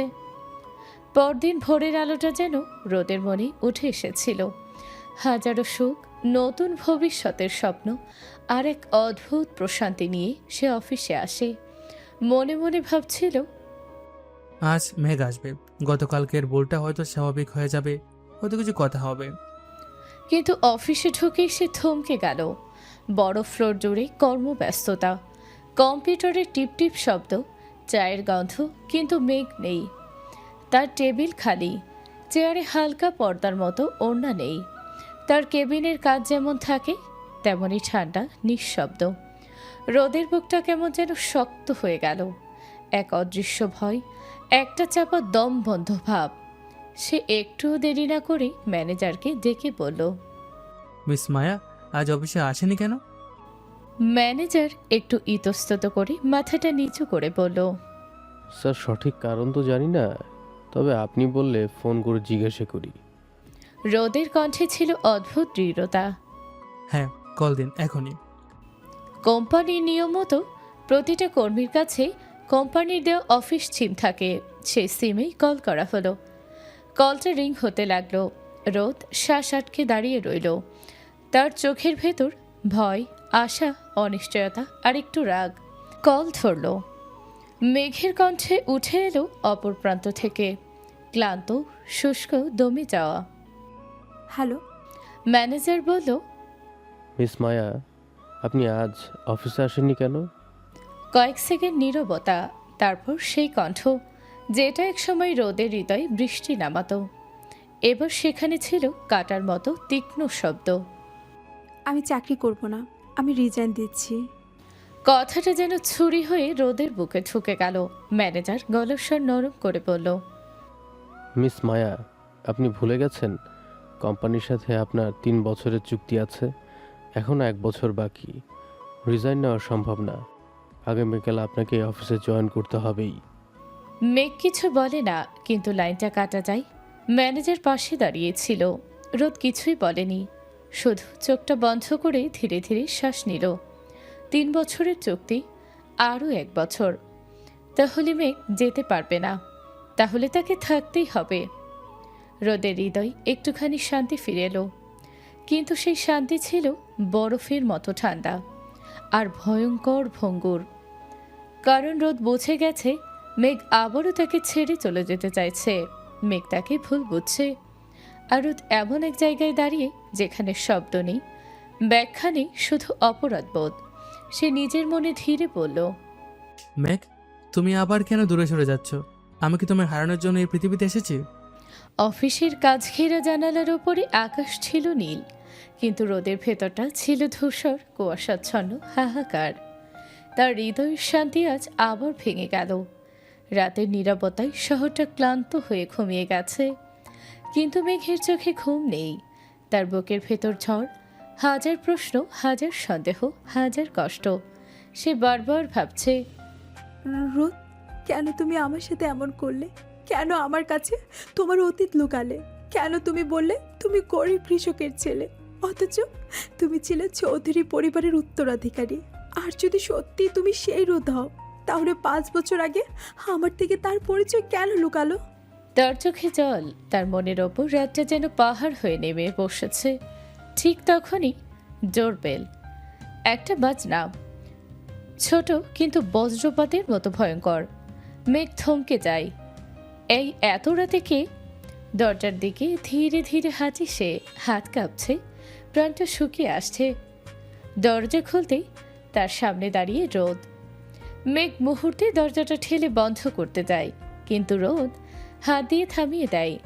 রোদের কণ্ঠটা ছিল ভাঙা, ক্লান্ত, অসহায়। মেঘ, 5 মিনিট, শুধু 5 মিনিট, শুধু একটু বলো, আমার অপরাধটা কি? আমি কি ভুল করেছি? মেঘের চোখে আতঙ্ক, রাগ আর দুঃখ জমাট বাঁধা। সে কাঁপা কণ্ঠে বলে, আমি কোনো নারী লোভী প্লে বয়ের সাথে কথা বলতে চাই না। তুমি যা তা আমার সামনে আর দেখিও না। রোদ ভেতরের ব্যথায় শ্বাস আটকে গেলেও চুপ করেছিল। সে আরও কিছু বলতে চাইছে, কিন্তু ঠিক তখনই মেঘ চিৎকার করে ওঠে। চিৎকারে পুরো ভবন নড়ে ওঠে। ওপর নিচ, ডান বাম সব বাসার মানুষ দৌড়ে এসে দাঁড়ায়। মিস মায়া, কি হয়েছে?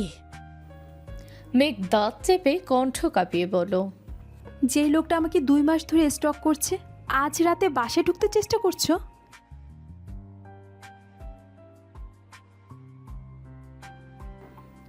আর কোনো কথা দরকার হলো না। লোকজন রোদকে চুলের মুঠি ধরে এলো পাথারি চড়থাপ্পড়, কারো লাথি, কারো ঘুষি, কারো গালাগালি।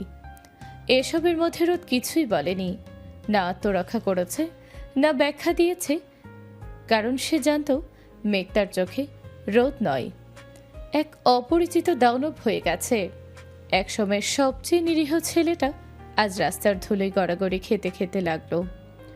চৌধুরী পরিবারের উত্তরাধিকারী রোদ লজ্জায়, অপমানে আর ব্যথায় ভেঙে পড়ল। মেঘের পেছনে আমিনা খালা দাঁড়িয়েছিল। তিনি নিচু স্বরে বললেন, মেঘ মা, ছেলেটা যদি রুহানের বাবা হয় তবে তাকে এমনভাবে অপমান করাটা ঠিক করিস নাই। মেঘ স্থবির হয়ে গেল। তার বুকের ভেতর কেমন ফাঁকা হয়ে গেল। সে কিছু বলল না, শুধু চুপচাপ বিছানায় শুয়ে পড়ল। তার চোখ ভিজে গেল। কাঁপতে থাকা ঠোঁটে শুধু ফিসফিস করে বলল, আমি কি ভুল করেছি? রাত গভীর হলো, ঝড় থেমে গেলেও বুকের ঝড় থামল না। হঠাৎ ফোনের রিং। মেঘ কাঁপা হাতে ফোনটা ছুঁল। ওপাশ থেকে তড়িঘড়ি শ্বাস ভরা একটা কণ্ঠ, মেঘ, রোদ, রোদ অ্যাক্সিডেন্ট করেছে, অবস্থা খুব খারাপ, বাঁচবে কিনা বলা যাচ্ছে না, তুমি সিটি হাসপাতালে চলে আসো। ফোনটা হাত থেকে পড়ে যায়। চোখ থেকে অশ্রু ঝরে পড়ে গরম নদীর মতো। আমার জন্য রোদের এই অবস্থা? সে আর কিছু ভাবে না। চালু রাতের অন্ধকার ভেদ করে ভয়, অনুতাপ, অপরাধবোধ নিয়ে সে দৌড়ে চলে যায় সিটি হাসপাতালে। হাসপাতালের করিডোর নীরব, সাদা দেয়াল, সাদা আলো, সাদা বেদনা। ডাক্তারের গম্ভীর কণ্ঠ বলছে রোদের মা বাবাকে, sorry mister and Mrs Chowdhury, আপনারা খুব দেরি করে ফেলেছেন। এই কথাটা শুনে মেঘের হাতও ভেঙে যায়। সে মেঝেতে বসে পড়ে। তার শরীর থরথর করে কাঁপছে। শ্বাস নিতেও যেন কষ্ট হচ্ছে, কণ্ঠ ভেঙে যাচ্ছে। রাত থমকে গেল, সময় থেমে গেল, জীবন থেমে গেল, আর মেঘ নিঃশব্দে ভেঙে পড়ল। রাতের ঘুম যেন মেঘের চোখে কখনোই নামে না। মনের ভেতর সবসময় থাকে ভয়ের ছায়া, অপরাধবোধ, অস্বস্তি, আরেকটি নাম রোদ। সকাল হবার আগেই হঠাৎ ফোনের তীক্ষ্ণ শব্দেই মেঘ চমকে উঠল। শীতের ভোর, ঘরের বাহিরে কুয়াশার পর্দা, বাতাসে কনকনে ঠান্ডা, কিন্তু মেঘের শরীর থেকে ঘাম ঝরছে, তার বুক ধড়ফড় করছে। ফোন ধরতেই অপর প্রান্ত থেকে ম্যানেজারের ক্লান্ত বিরক্ত কণ্ঠ। মিস মায়া, আজকেও কি অফিসে আসবেন না? গতকাল আপনাকে নিয়ে আমাকে অনেক জবাবদিহিতা করতে হয়েছে। মেঘের গলা জড়িয়ে গেল, শব্দ বের হতে চাইল না। কিছুটা পরে সে শুধু বলল, স্যার আমি আসছি। ফোনটা কেটে যেতে না যেতেই মেঘ অঝোর ধারায় কান্নায় ভেঙে পড়ল। কারণ মাত্র কয়েক মুহূর্ত আগেই সে যে দৃশ্য দেখেছিল, যে ঘটনা তার পুরো পৃথিবী ভেঙে দিয়েছিল, তা শুধুই একটি দুঃস্বপ্ন ছিল। সে স্বপ্ন দেখেছিল রোদকে, ধোয়ার রক্তের গন্ধে ভরা সড়কে পড়ে থাকা, মানুষের দৌড়ঝাঁপ, হাসপাতালের সাদা দেয়ালের তীক্ষ্ণ নীরবতা, আর ডাক্তারের সে কঠিন ঠান্ডা কণ্ঠ। আপনারা দেরি করে ফেলেছেন। স্বপ্ন ভেঙে যাওয়ার পর সে বুক চেপে বসেছিল। হৃদয় এখনো দৌড়াচ্ছিল, শ্বাস যেন আটকে যাচ্ছিল। সে তাকালো আকাশের দিকে, চোখ ভেজা, হৃদয় কাঁপা। আল্লাহ, ওহ ধন্যবাদ, এটা শুধু স্বপ্ন ছিল। তারপর সে কোনো কিছু না ভেবে তাড়াহুড়ো করে রওনা দিল অফিসের দিকে। আসছে শুধু রোদকে দেখতে চাই, শুধু এক নজর। তার সত্য, তার অনুভূতি, তার নিঃশ্বাস, সব এখন চোখের সামনে দরকার। অফিসে ঢুকে সে সরাসরি গেল রোদের কেবিনে। কেউ কিছু জিজ্ঞেস করার অবধি সুযোগ পেল না। দরজাটা খুলতেই রোদ চুপচাপ বসেছিল, চোখের নিচে ক্লান্তির ছাপ, হৃদয়ের ভিতরে অদ্ভুত নীরবতা। রোদ তাকালো মেঘের চোখে, তার কণ্ঠ ছিল ধীরে, গভীর। মিস মায়া এসেছেন? আমি ভেবেছিলাম আপনি আর ফিরবেন না। মেঘ গলাটা শক্ত করে বলল, মিস্টার রোদ চৌধুরী, আমার কোম্পানির সাথে চুক্তি আছে, তাই এসেছি। কিন্তু আপনি আপনার সেই আচরণ আবার করলেন, তার পরিণাম খুব খারাপ হবে। রোদ নিঃশ্বাস ফেলল, তার ঠোঁটে ব্যথার হাসি, চোখে হৃদয়ের সব সত্তা। স্ত্রীর সাথে স্বামী একটু একটু আদর করতেই পারে, তাই না? মেঘের বুক জমে বরফ। আপনার স্ত্রী? হ্যাঁ, আপনার ভুল হচ্ছে মিস্টার রোদ। হয়তো আমার মুখ আপনার স্ত্রীর সঙ্গে মিলে যেতে পারে, কিন্তু আপনি তো আমার মুখটাই দেখেননি। রোদের চোখে ব্যথা যেন সমুদ্র। মেঘ, তুমি আর কতদিন আমাকে কষ্ট দেবে? আমি কি এমন করেছি? মেঘ চোখটা ঘুরিয়ে ঠান্ডা স্বরে বলল, আপনি অতিরিক্ত করলে আমি এই চাকরি ছেড়ে দেব। এই কথাটা রোদের বুকের ভেতর যেন বজ্রের মতো পড়ল। সে হঠাৎ উঠে দাঁড়ায়, তার কণ্ঠ কাঁপছে, কিন্তু অনুরোধ ভরা। না মিস, প্লিজ আপনি চাকরি ছাড়বেন না। আমি আর আপনাকে কোনোভাবে বিরক্ত করব না। আমি শুধু দূর থেকে থাকব। আপনার কাছে অনুমতি থাক না থাক, আমি শুধু থাকব। কথা শেষ হতেই কেবিনের ভেতর নীরবতা। মেঘ কিছুই বলতে পারে না, কিন্তু তার চোখের গভীর কোথাও একটা শব্দ ধীরে ধীরে জন্ম নিচ্ছে। কেন কেন রোদ? মেঘ ধীরে ধীরে নিজ কেবিনে ফিরে আসে, চোখ দুটো শুকনো, অথচ বুকের ভেতর যেন এক বোঝা পাথর। হয়তো সে ঠিক করেছে, এবারে ভেঙে পড়বে না। কিন্তু রোদের দৃষ্টি, রোদের কণ্ঠ, রোদের অদ্ভুত রকম আচরণ, সব মিলিয়ে কোথাও যেন অচেনা এক শান্তির অনুভূতি কাজ করছিল গভীরে। এদিকে রোদ, তার মনটা ভারী, ক্লান্ত, তিক্ত। নিজেকে প্রশ্ন করে যাচ্ছে সে, কি এমন অপরাধ করেছি? কেন মেঘ আমাকে এত ঘৃণা করে? কিন্তু কোনো উত্তর নেই, শুধু অপমান, ঠকানোর দূরত্বের অনন্ত প্রাচীর। হঠাৎ রিং রিং, মেঘের ফোনটা ভাইব্রেট করে ওঠে। স্ক্রিনে লেখা আমিনা খালা।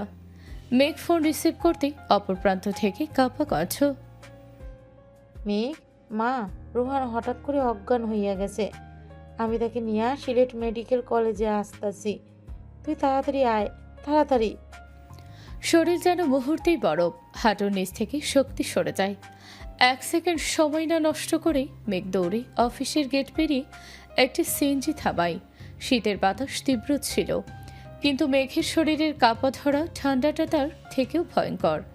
হাসপাতালের করিডোরে আমিনা দাঁড়িয়ে, চোখ লাল, মুখ বিবর্ণ। খালা, রোহান? ডাক্তার ভিতরে আছে মা। অবলীলায় উত্তর দিলেন আমিনা খালা। মেঘের হাত পা জমে আসছিল, তার বুকের ভেতর শুধু একটা শব্দই ঘুরছিল, আল্লাহ, আমার রোহান, আমার রোহান। কিছুক্ষণ পর ডাক্তার বেরিয়ে এসে জিজ্ঞেস করলেন। এই শিশুর গার্ডিয়ানকে? মেঘ তৎক্ষণাৎ বলে উঠল, আমি আমি ওর মা। ডাক্তারের কেবিনে ডাকা হলো। ভেতরে গিয়ে ডাক্তার কণ্ঠ নিচু করলেন, কিন্তু বাক্যের বোঝা ছিল পাহাড় সম। বাচ্চার মাথায় টিউমার ধরা পড়েছে, অপারেশন জরুরি। আর সময় নেই, 2 দিনের মধ্যে সার্জারি না করলে অবস্থার অবনতি হবে। মেঘের শ্বাস থেমে আসে।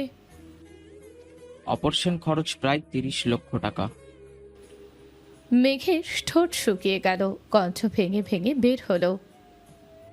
ডক্টর, প্লিজ বাঁচান ওকে। আমি আমি টাকা আমি ব্যবস্থা করছি। চোখ দিয়ে জল ঝরতে লাগলো, অথচ সময় নেই কাদার। মেঘ আমিনাকে বলল, খালা, তুমি রোহানের কাছে থাকো, আমি আসছি।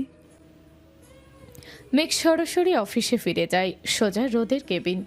দরজা ছেড়ে ঢুকতেই রোদ একটু অবাক হয়ে তাকালো। তার চোখে আবার সেই ছায়াঘন কান্নার ঢেউ। মিস মায়া, আপনি কাউকে কিছু না বলেই? মেঘ কথার মাঝে ভেঙে পড়ল। স্যার, আমার বাচ্চার মাথায় টিউমার, অপারেশন করতে হবে, 30 লক্ষ টাকা লাগবে।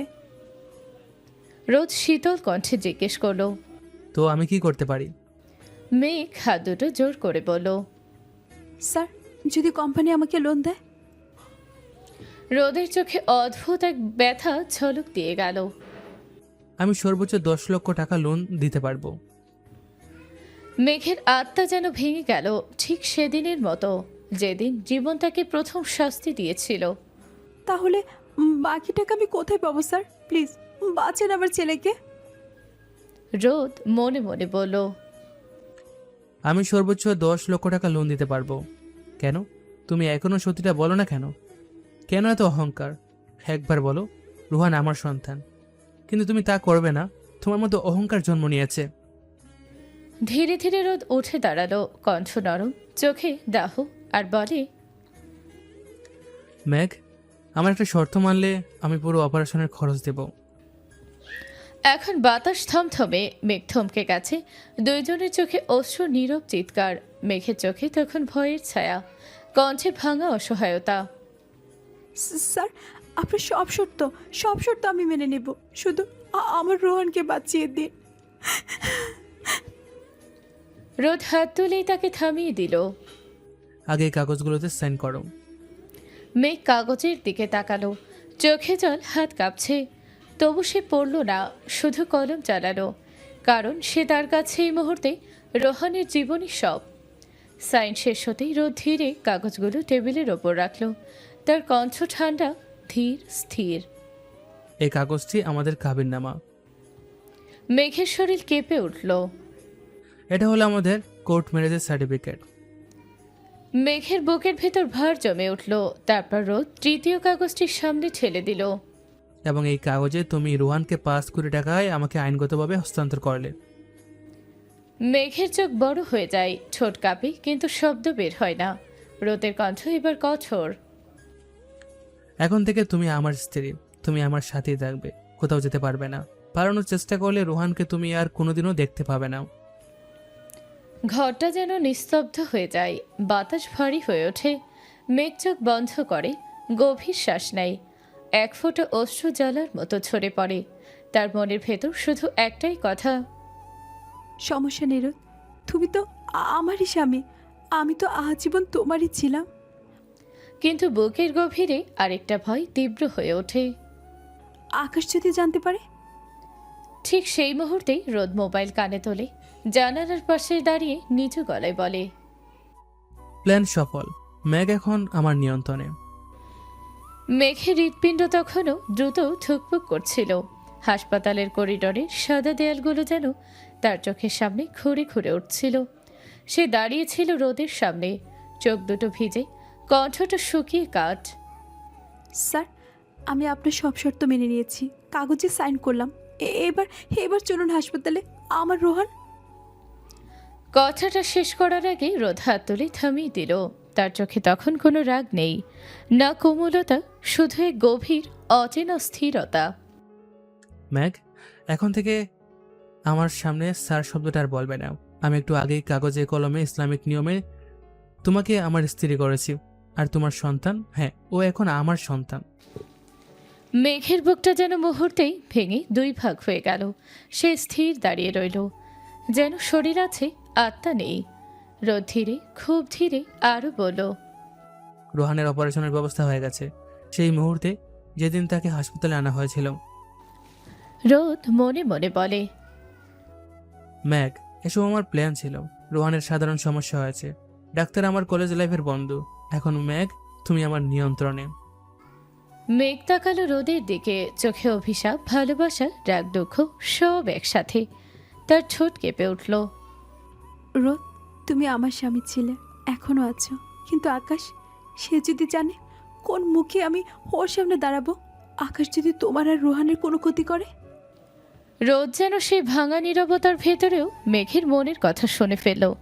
কণ্ঠটা খুব ধীরে আরও গভীর হলো। তুমি পালানোর কথা ভাবতেও পারবে না।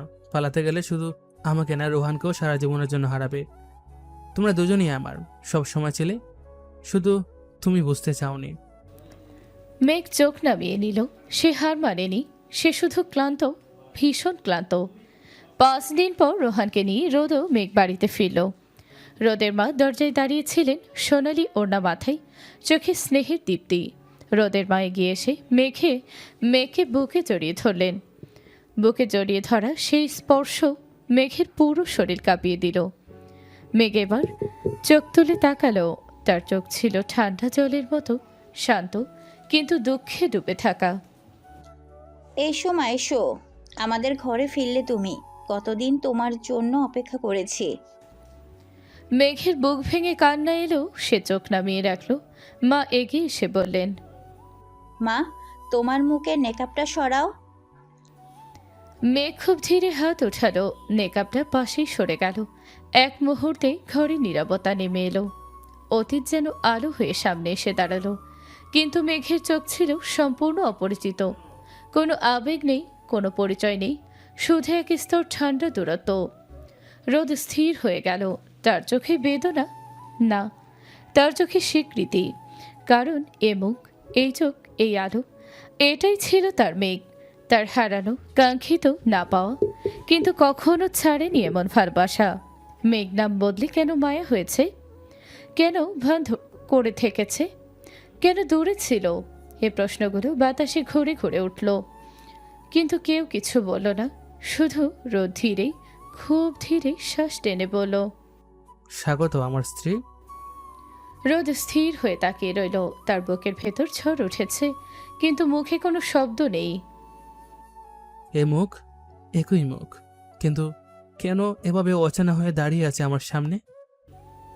মেঘ নম্র, শান্ত, বিন্দুমাত্র কাপা ছাড়াই বলল, আন্টি, আমার নাম মেঘ নয়, আমার নাম মায়া। সিলেটেই জন্ম, শিক্ষিকা আমার মা। আমার বাবা ছিলেন ইমাম।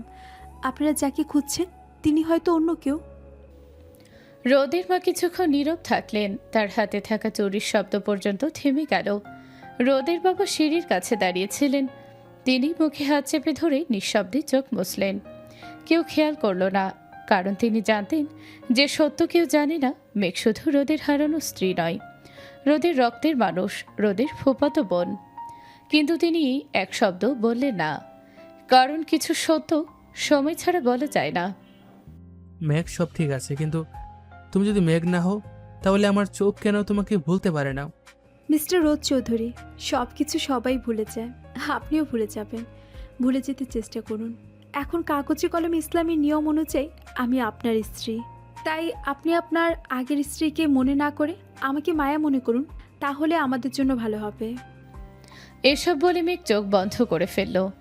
কারণ সেই স্পর্শ, সেই ঘ্রাণ, সেই আশ্রয় তার কাছে হারানো শৈশবের ঘরে ফিরে যাওয়ার মতো।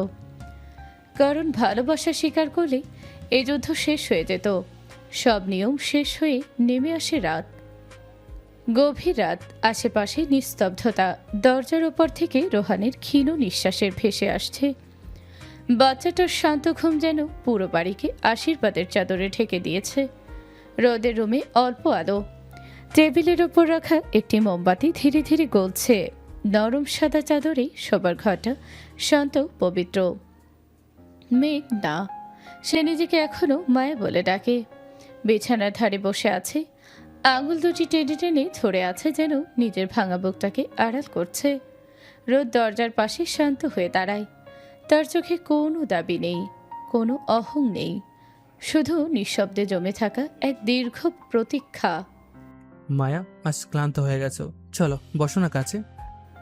মেঘ নড়ল না, তার গলার স্বর থমথমে তবু কাপা।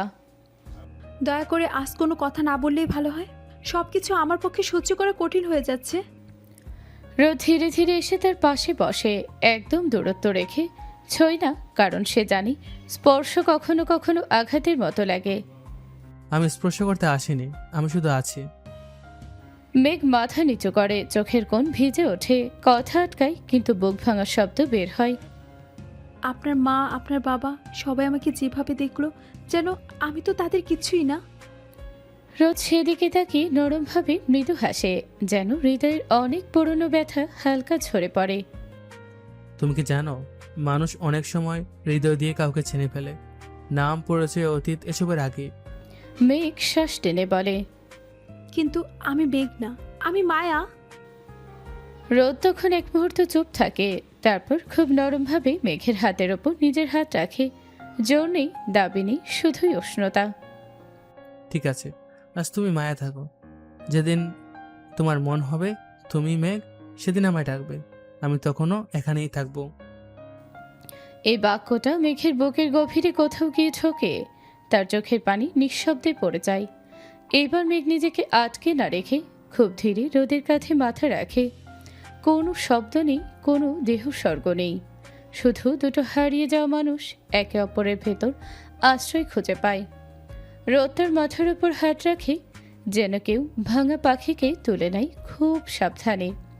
রাতে তাদের মিলন লাঞ্ছনা বা অধিকার নয়, এটা ছিল দুটি ক্লান্ত হৃদয়ের ধীরে ধীরে গড়ে গিয়ে এক হয়ে যাওয়ার গল্প।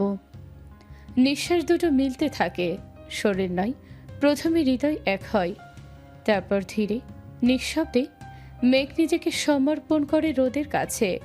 শরীরের আগে আত্মা স্পর্শ হয়। এই রাত ছিল প্রেমের তৈরি, কোনো দাবি, কোনো চাপ নয়, শুধু ফিরে আসার পথ। মেঘ মনে মনে বলে, রোদ, তুমি পাশে থাকলে আমি নিজেকে আটকে রাখতে পারি না। হ্যাঁ, আমি মেঘ, কিন্তু আজীবন তোমাদের চোখে মায়া হয়ে থাকবো। এইভাবেই রোদে মেঘ একে অপরকে ভালোবাসার সাগরে ডুবে যায়। এইদিকে আকাশ নিজেদের ব্যবসায়িক কাজে আসে সিলেট। তখন আকাশের মনে পড়ে মেঘের কথা। আকাশ নিজেই নিজেকে বলে, 5 বছর আগে মেঘ, তোকে আমি রোদ থেকে দূরে সরিয়ে এই সিলেটে পাঠিয়ে দিয়েছিলাম। তুই কি এখনো সিলেট আসিস নাকি? মেঘ, তুই কোথায়? তোর খবর নিতে হবে। তোর আর রোদের কষ্ট আমার আরো কাছ থেকে অনুভব করতে হবে। পরদিন ভোরের আলো যখন শহরের কাচের দেয়ালে ধুয়ে ধুয়ে পড়ে, মেঘ তার ভিতরের ভার লুকিয়ে বলে, মিস্টার রোদ, আজ একাই যাব অফিসে, আলাদা করে। রোদ চমকে ওঠে, তার কণ্ঠে অস্থিরতার কম্পন। কেন মায়া? আমরা তো স্বামী স্ত্রী, একসাথে গেলে সমস্যাটা কোথায়? মেঘ থামে, তার চোখে হাজার অজানা অশ্রু, ছোটি নীরবতার কাঁপন। অবশেষে সে মাথাটা তোলে আর নিঃশ্বাস গেলে ফেলে, যেন নিজের ব্যথাকে গোপনে চাপা দিচ্ছে। মিস্টার রোদ, আপনি তো প্রথম দিন থেকে চেয়েছিলেন আমাকে কৌশলে বিয়ে করতে, তারপর আমাকে নিজের অধিকার দিয়ে আটকে রাখতে। এ সব কিছু হয়ে গেছে, এখন অন্তত বাইরে আমাকে আমার মতো থাকতে দিন। কেউ যেন আমাদের সম্পর্কটার কথা না জানে, প্লিজ দয়া করে। এক নিঃশ্বাসে সব বলে ফেলে মেঘ। বলে ফেলা মাত্রই সে আর পেছনে তাকায় না। তার হাঁটার ছন্দে যেন এক ধরনের বিদ্রোহ, আর হৃদয়ের গভীরে জমে থাকা ক্লান্তির ভার। মেঘ অফিসের পথে এগিয়ে যায়, আর রোদ দাঁড়িয়ে থাকে সেই একই জায়গায়। পথচারীদের ভিড়ের মাঝেও যেন সে এক অদৃশ্য নির্জনতায় গ্রস হয়ে যায়। রোদের বুকের ভেতরে তখন ঝড়। কি বললো মেঘ? তার কাছে আমি এতটাই অপরিচিত হয়ে গেলাম? মিস মায়া, তোমাকে আমি ফিরিয়ে এনেছি আমার জীবনে, কোনো দিনই এমনি এমনি ছাড়বো না। তার মুঠো শক্ত হয়ে ওঠে, তবু তার চোখে কেবল মায়ার ফেলে যাওয়া অনিশ্চিত ছায়া। একই সময় আকাশ ট্রাফিক জ্যামে আটকে আছে। ক্লান্ত শহরে ডাকে ডুবে থাকা রাস্তার গাড়ির হর্ন, অস্থিরতা সব মিলিয়ে মাথাটা ভারী হয়ে আছে। হঠাৎ তার দৃষ্টি আটকে যায় রাস্তার ফুটপাথের ভিড়ের মাঝে দাঁড়িয়ে থাকা এক বোরকা পরা মেয়ের ওপর। চোখ দুটো অপরূপ, গভীর, ভেজা, কেমন যেন মেঘের চোখের মতো, যেন বছরের পর বছর ধরে দেখা সম্ভব না হওয়া মুখটাকে দূর থেকে হঠাৎ চিনে ফেলার মতো। তার বুকের ভেতর ধাক্কা লাগে, আর ঠিক সেই মুহূর্তেই মেঘও তাকায় আকাশের দিকে। চোখে চোখ পড়ে, যেতেই সে দিশেহারা হয়ে যায় মেঘ। ভয়, লজ্জা, স্মৃতি সব মিলিয়ে তাড়াহুড়ো করে নিজেকে আড়াল করার চেষ্টা করে, কিন্তু আকাশের চোখ সেই তাড়াহুড়ো মিস করেনি। সেই অপ্রস্তুত সরে যাওয়াটা, সেই পরিচিত চোখের কম্পন, আকাশ নিঃসন্দেহে বুঝে যায় এটা মেঘ, আমার মেঘ। তার বুকের ভেতর হাহাকার উঠতে থাকে। গাড়ির ভিড় ভুলে সে দরজা ঠেলে বাহিরে নামে। এক মুহূর্ত দেরি না করে শুরু করে মেয়েটির পিছু নেওয়া।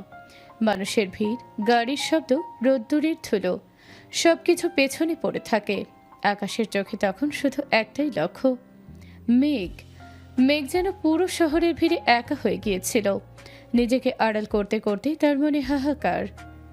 রোদের মনে কষ্ট দিয়ে আলাদা হয়ে বের হলাম, কিন্তু লাভ হলো কি? আকাশের চোখে যদি পড়ে যায়? তার শরীর থরথর করে কাঁপছে, এমন কাঁপুনি যেন মনের ভেতর ঢেউ তোলে। ভয়, অনুশোচনা আর এক অজানা অন্ধকার। রাস্তার মানুষজন চলেছে, গাড়ির হর্ন বাজছে, কিন্তু মেঘের কাছে সব শব্দ যেন পানির নিচের আওয়াজের মতো স্পষ্ট। তার মাথায় শুধু একটাই চিন্তা, কোনোভাবে আকাশের চোখ থেকে বাঁচতে হবে। কিন্তু আকাশ, সে তো শিকারীর মতো চোখ। মেঘের এক ঝলক দেখেই তার বুক কেঁপে উঠেছিল। আকাশ গাড়ির ভেতর থেকে ফাঁক দিয়ে তাকিয়ে থাকে আর ফিসফিস করে, এ চোখ তো মেঘ ছাড়া আর কারো হতে পারে না। মেঘের সাথে চোখাচোখি হতেই সে আরো নিশ্চিত হয়। মেঘ তড়িঘড়ি করে মুখ ফিরিয়ে নেয়, হিজাব ঠিক করতে থাকে, মুখটা পুরো আড়াল করে হাঁটতে থাকে।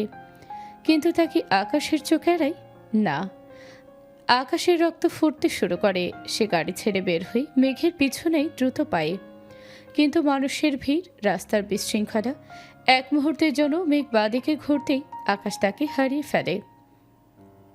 কয়েক সেকেন্ড আকাশ স্থবির দাঁড়িয়ে থাকে, তারপর দেয়ালে সজোরে ঘুষি মারে। ইস, একটুর জন্য, কিন্তু পেয়ে যাব মেঘ, আবারও খুঁজে বের করব।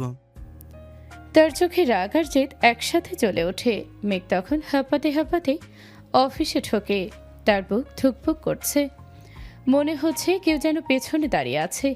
কেবিনে ঢুকে দরজা বন্ধ করে দেয় আর চেয়ারে বসে দুহাতে মুখ ঢেকে ফেলে। মনটা তাকে ছিঁড়ে কুড়ে করে খাচ্ছে। উফ, যদি রোদের গাড়িতে উঠতাম, আকাশের চোখে পড়তাম না। কি ভুলটাই করলাম আজ। তার চোখের কোণে পানি চিকচিক করে ওঠে। আর ঠিক ওই সময় রোদ অফিসে আসে অন্যরকম এক দাপটে। তার মুখে অভিমান, অদৃশ্য তিক্ততা। আর সে যেন ইচ্ছে করেই মেঘের সামনে আখিকে নিয়ে হাসাহাসি শুরু করে। আখির চোখে সহজ সরলতা, কিন্তু রোদের আচরণটা পুরোপুরি প্রদর্শনী। রোদের কণ্ঠে প্রশংসার ঝর্ণা। আখির চোখ, রূপ, পোশাক সব কিছুর সে দাঁড়িয়ে দাঁড়িয়ে সুনাম করছে। আর মেঘ, তার ভেতরটা যেন ধীরে ধীরে ভেঙে যাচ্ছে। ভালোবাসার পুরনো স্মৃতি আর ভয় মিলে এক অদ্ভুত যন্ত্রণায় তার বুক ভারী হয়ে উঠছে। তবুও মুখে নীরবতা। এক শব্দ উচ্চারণ না করেই সে বসে থাকে, কাগজের ফাঁকে ফাঁকে জমে থাকা অভিমান গিলে। অফিসে রোদের আচরণ যেন ইচ্ছে করেই মেঘের বুকে কাঁটা বিধিয়ে দিচ্ছিল। আখির সঙ্গে রোদের প্রতিটা কথাই ছিল মেপে রাখা দুষ্টুমি। আত্মবিশ্বাসী পুরুষের নির্লজ্জ খুনসুটি, আর সেই খুনসুটি মেঘের ভিতরটাকে ক্ষত বিক্ষত করে দিচ্ছিল।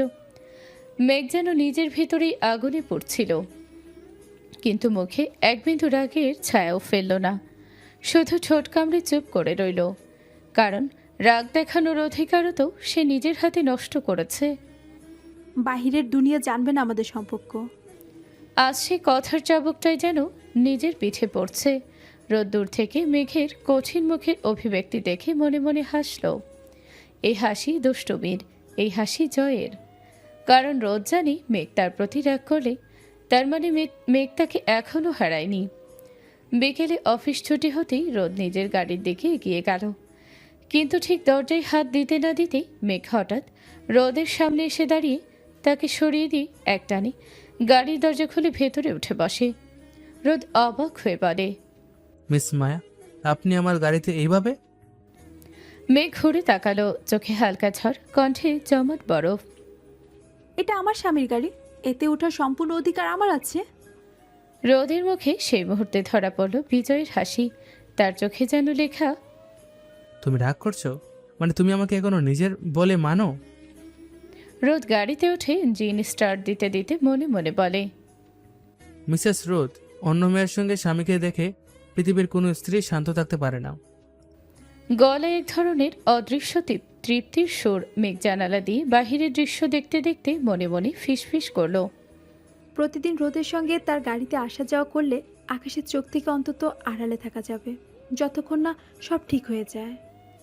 তার নিঃশ্বাসে মিশেছিল ভয়, ক্লান্তি আর অদৃশ্য একাকুলতা। অন্যদিকে অন্ধকারের ছাদে আকাশ একা দাঁড়িয়ে আছে, হাতে আধা ভাঙা মদের বোতল, চোখে লালচে দাহ, মুখে একটা সাইকো হাসি। যেন অন্ধকার তার শরীরে ঢুকে গেছে। সে আকাশ নয়, সে যেন ঝড়ের আগের গা ছমছমে নীরবতা। আকাশ ঠোঁট বাঁকিয়ে বলে, মেঘ, তুই এখনো আমাকে ভয় পাস? ঠিক তাই হওয়া উচিত। দূরে শহরের বাতিগুলো ঝাপসা লাগছে, তার চোখে শুধুই প্রতিশোধের ছায়া। রোদের থেকে তোকে দূরে সরিয়ে আমার যত আনন্দ হয়েছিল, এখন আবার তোকে খুঁজে বের করব। লুকাস না মেঘ, আমি যেখানেই যাই আমার ছায়া তোকে খুঁজে নেবে। আকাশের হাসিটা রাতের অন্ধকারকে আরো ভয়ঙ্কর করে তোলে, যেন পরের ঝড়ের ঘণ্টা বাজিয়ে দেয়। মেঘ জানি রোদ যতই তাকে আগলে রাখতে চাক, আকাশের চোখ যেন সবসময় তাকে খুঁজে বেড়ায়। তাই রোদের বাড়িতে ওঠা, এই পরিবারের ভেতরে নিজেকে গুটিয়ে নেওয়া, সবই ছিল আকাশ নামের ভয়ঙ্কর ছায়া থেকে দূরে থাকার চেষ্টা। কিন্তু রোদ, সে এখনও জানে না মেঘের শিরায় শিরায় জমে থাকা সেই পুরনো আতঙ্কের কাহিনী। দরজা খুলতেই খুদে পায়ের শব্দ। রোহান ছুটতে এসে মা বাবাকে শক্ত করে জড়িয়ে ধরল। মেঘের বুকটা হঠাৎই নরম হয়ে যায়। রোদের মুখে তখন ক্লান্ত দিনের শেষে প্রশান্তির হাসি। মা বাবা, আজ তুমি দুজনেই আগে এসেছ। রোহানের সেই নিষ্পাপ আনন্দ দেখে মুহূর্তের জন্য মেঘ ভুলে যায় তার সব ভয়। রাতে সবাই একসাথে বসে খাওয়া দাওয়া, তারপর বাড়ির নিস্তব্ধতা যখন ঘুমের পাতায় ঢেকে দিতে শুরু করেছে, রোদ কাছে আসে। মেঘ প্রথমে সরে যেতে চায়, বুকের ভেতর ভয়, মনটা কোথায় যেন অস্থির। তবু রোদের সেই গম্ভীর নিশ্চিন্ত দৃষ্টি তাকে ঠেকিয়ে রাখতে পারে না। ধীরে ধীরে সব বাধা ভেঙে দুজন মিলেমিশে যায় ভালোবাসার গভীর স্রোতে। এক রাতে যেন বহুদিনের দূরত্ব গলে গিয়ে এক উষ্ণ সেতু তৈরি হয়। পরদিন সকালে মেঘ রোহানকে নিয়ে স্কুলে যায়। আজ তার গার্ডিয়ান ডে। রোহান উচ্ছ্বসিত মেঘের হাত শক্ত করে ধরে আছে। মেঘের মন কিন্তু অদ্ভুতভাবে ভারী, যেন অশান্তির কুয়াশা গায়ে লেপ্টে আছে। স্কুল গেটের সামনে দাঁড়াতেই হঠাৎই কোনো অদৃশ্য তীরের মতো এক দৃষ্টি তাকে ভেদ করে যায়। আকাশ। মেঘের রক্ত হিম হয়ে গেল। আকাশ এক লাফে সামনে এসে তার পথ আটকে দাঁড়ালো। জলাকীর্ণ স্কুল গেট, তবু তার উপস্থিতি এমন ভয়ঙ্কর যে মেঘের নিঃশ্বাস আটকে যায়। মেঘ কড়া গলায় বলল, আপনি কেন আমার পথ আটকিয়েছেন? সরুন। আকাশ হেসে উঠল, এক বিকৃত শীতল হাসি। মেঘ, তুই কি মনে করেছিস এইভাবে বোরকা পরে মুখ ঢেকে চললে আমি তোকে চিনতে পারবো না? সেই ছোটবেলা থেকে তুই আমার সামনে বড় হয়েছিস। তোর হাঁটা চলা, তোর নিঃশ্বাস পর্যন্ত আমার মুখস্থ। মেঘ ভয় লুকিয়ে শান্ত সুরে বলল, আপনি আমাকে চেনেন না। আমার নাম মেঘ না, মায়া। আপনি ভুল করছেন। আকাশ এবার মুখটা সামনে আনলো, চোখে নিষ্ঠুর আগুন। নাম মনে রাখার দরকার নেই, যেটা বলেছি সেটা শুধু মনে রেখো। কাল বিকেলে এই ঠিকানায় চলে আসবি। সে একটা কাগজ মেঘের হাতে ঠেসে দেয়, তারপর আরো কাছে ঝুঁকে ফিসফিস করে বলে, না এলে তোর কিচ্ছু হবে না, কিন্তু মনে রাখিস, যাকে তুই বুক ফুলিয়ে রেখেছিস তাকে আঘাত করতে আমার সময় লাগবে না। আকাশের অট্টহাসিতে রোহান ভয় পেয়ে মেঘের পেছনে লুকিয়ে যায়। সেই মুহূর্তে মেঘের পুরো শরীর কাঁপছিল। তার পা যেন জমে গেছে, যেন কেউ তার রক্ত হিম করে দিয়েছে। কাগজটা হাত থেকে পড়ে যাওয়ার আগেই সে আঁকড়ে ধরে। মন বলছে এটা একটা ফাঁদ। আকাশ তাকে আবার টেনে নিতে চাইছে সেই অন্ধকার অতীতে। মেঘের চোখে ছলছল, মনে মনে উচ্চারণ করে, এই আকাশের জন্যই বুঝি আবার রোদের এই সংসার ছেড়ে চলে যেতে হবে। আমি কি চিরকাল পালিয়ে বেড়াবো? ওই মুহূর্তে বুঝতে পারি তার জীবনে শান্তি আসলেই খুব দামি, আর বিপদ এখনই করে নাড়ছে রোদও দূর করায়। রোদ বাসায় মেঘকে না পেয়ে উদ্বিগ্ন হয়ে ওঠে। খোঁজ করতে করতে হঠাৎ জানতে পারে আজ রোহনের স্কুলে গার্ডিয়ান ডে। এক মুহূর্ত দেরি না করে সে পোশাক পরে ছুটে যায় স্কুলের দিকে। সে জানে মেঘ যতই দূরে থাকুক, রোহনের জীবনের প্রতিটি মুহূর্তেই তার থাকা দরকার। স্কুল গেটে পৌঁছে রোদ ঠিক সেই দৃশ্যটাই দেখে। মেঘ থরথর করে কাঁপছে, মুখে আতঙ্কের ছাপ। রোদের হৃদয় কেঁপে ওঠে। সে তড়িঘড়ি করে এগিয়ে গিয়ে মেঘের কাঁধে হাত রাখে। মেঘ চমকে উঠে প্রায় লাফিয়ে সরে যায়। তার চোখে ভয়, তীব্র শঙ্কা, যেন ছায়া থেকেও ভয় পেয়েছে। রোদ বিস্মিত কণ্ঠে জিজ্ঞেস করে, মায়া কি হয়েছে? এভাবে খাপছো কেন? কি হয়েছে? মেঘ নিজেকে সামলে নেয়, জোর করে মুখে স্বাভাবিক ভাব আনে। আপনি এখানে কেন? রোদ মৃদু হেসে বলে, আজ রোহানের গার্ডিয়ান ডে, আমি তার বাবা। আমি না আসলে কি হবে? মেঘ দ্রুত আকাশের উপস্থিতি আড়াল করে দেয়। রোদের কিছু বুঝতে দেয় না। তার ভয়, তার কাঁপা হাত, তার ভেঙে যাওয়া নিঃশ্বাস সবই আড়ালে লুকিয়ে যায়। স্কুলের ভেতরে রোহন গর্ব করে সবার সাথে তার বাবা মাকে পরিচয় করিয়ে দেয়। মেঘের মুখে তখনও ভয়, কিন্তু ছেলের খুশি দেখে নিজেকে সামলে রাখে। ঠিক তখনই ভিড়ের মাঝ থেকে তীক্ষ্ণ স্বরে এক মহিলা বলে ওঠে, এই রোহান, তোকে না নিষেধ করেছিলাম আমার ছেলের সাথে কথা বলবি না। তোরা বস্তির লোকেরা তোদের লেভেল দেখে কথা বলবি। এই মহিলা মেঘকে আগেও দেখেছে।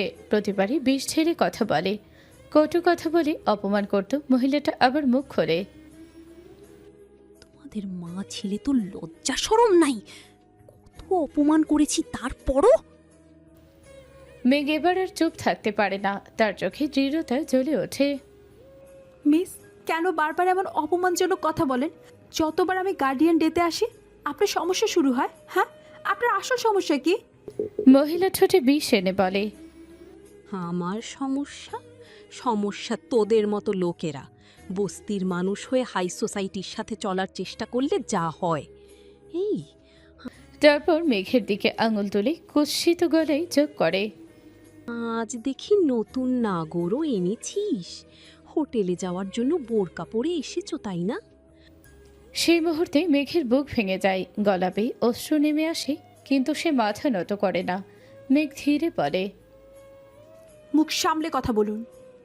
মহিলা ফুঁসে ওঠে, হোটেলে যাস, বস্তির মেয়ে, লেভেল দেখে বাচ্চাকে স্কুলে ভর্তি করাও। এই পর্যন্ত চুপ থাকা রোদ আর নিজেকে সামলাতে পারে না। তার চোখে বজ্রের ঝলক।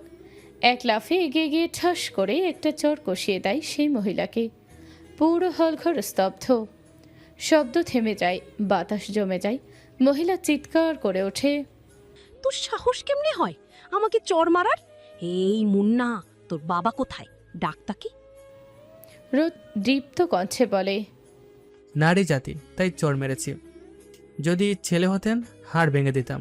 আমার স্ত্রী আর সন্তান নিয়ে কেউ এমন কথা বললে আমি চুপ থাকার মানুষ নই।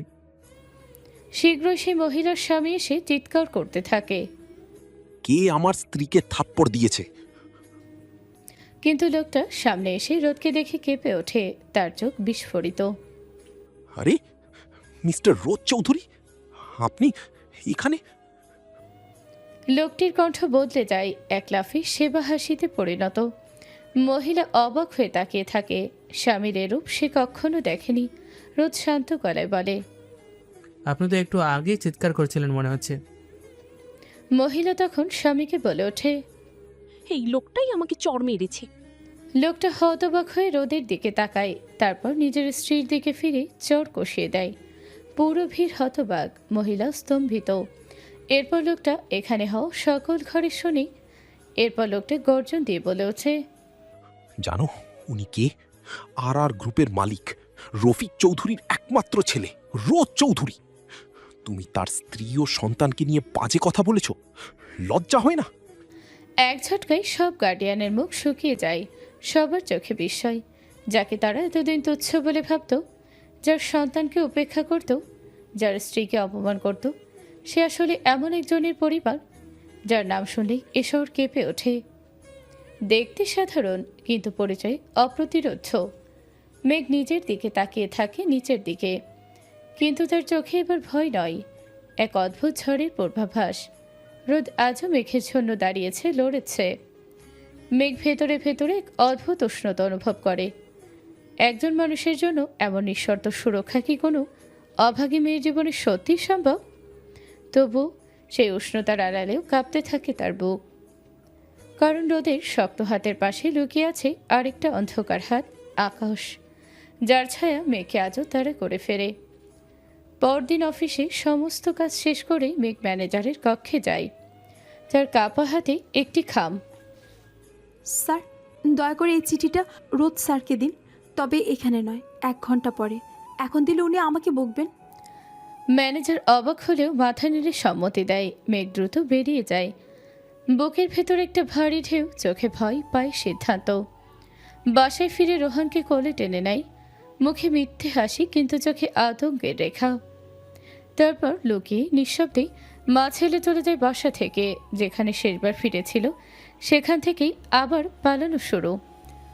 1 ঘন্টা পরে ম্যানেজার রোদকে খামটা দেয়। রোদ প্রথমে স্বাভাবিক ছিল, কিন্তু খামের ওপরে মেঘের হাতে লেখা দেখে বুকটা ঠক করে ওঠে। সে খাম ছিঁড়ে ফেলে। ভেতরে একটা সাদা কাগজ, আদ্যন্ত কেঁপে ওঠা অক্ষরের মতো। প্রিয় স্বামী রোদ, আমি তোমার মায়া, সরি মেঘ, হ্যাঁ আমি মেঘ, তোমার জীবন থেকে চলে এসেছিলাম তোমার আর আমাদের সন্তানের ভালো চেয়ে। আজও সেই একই কারণে আবার চলে যাচ্ছি। যদি পারো ক্ষমা করে দিও। ইতি, তোমার মেঘ। কাগজটা রোদের হাতে কাঁপতে থাকে। তার পুরো শরীর জমে যায়। চোখে রক্তের মতো লাল আগুন জ্বলে ওঠে। কিছুক্ষণ নিঃশব্দে দাঁড়িয়ে থাকে। তারপর হঠাৎ দুমুঠি শক্ত করে চেপে ধরে, গর্জে ওঠে। আমি জানতাম মেঘ তুমি এমন কিছু করবে, তাই আগেই সব প্রস্তুতি নিয়ে রেখেছি।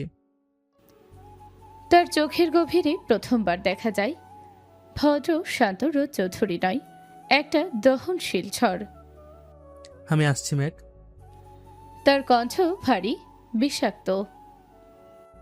এবার যে রোদ আসছে সে আর আগের ভদ্র রোদ না, সে এমন রোদ যার আগুনে তোমাকে পড়তে হবে প্রতি নিঃশ্বাসে। সে কাগজটি ভাঁজ করে পকেটে রাখে।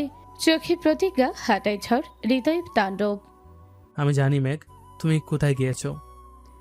রোদ আগে থেকে রোহানের গলে লকেটের সাথে ট্রেকার লাগিয়ে দিয়েছে। অন্যদিকে মেঘ পৌঁছে যায় আকাশে দেওয়া ঠিকানায়। অপরিচিত বাড়ি, চারদিক নিস্তব্ধ। মেঘের বুক ধুকপুক করছে। আকাশ, এবার কি করতে যাচ্ছ? আমাকে কোথায় পাঠাবে? দরজা খুলতেই আকাশের মুখে পাগলামি মেশানো হাসি। মেঘ, মেঘ, তুই তাহলে এসেছিস? আমি তো ভেবেছিলাম তুই আর আসবি না, তাই তোর কলেজে আঘাত করতে প্রস্তুত হচ্ছিলাম। মেঘ শ্বাস কাঁপিয়ে বলে, আকাশ ভাই, তুমি কি আমাকে কোনোদিন মুক্তি দিবে না? শান্তিতে বাঁচতে দিবে না?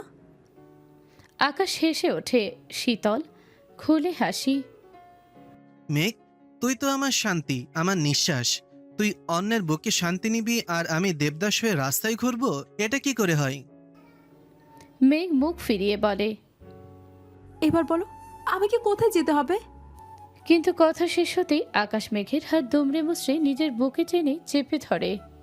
মেঘ, এবার তুই আমার বুকে থাকবি, মানে আমার সঙ্গে। মেঘ আকাশকে ধাক্কা মেরে সরিয়ে দেয়। চোখে রাগ, গলে কাঁপা সুর। এটা কখনো হবে না আকাশ ভাই, আমি বিবাহিত, আমার সন্তান আছে, আমি রোদের স্ত্রী। এই কথাই যেন আকাশের মাথায় আগুন ধরিয়ে দিল। তার চোখ অস্বাভাবিক লাল হয়ে ওঠে। হিংস্র হাসি ঠোঁটে খেলা করে। হঠাৎ আকাশ একটা পিস্তল তোলে এবং রোহানের মাথায় ঠেকিয়ে দেয়। তাহলে তোর দুইটা কলিজা থেকে এখন একটা ছিঁড়ে ফেলে দিই, কি বলিস?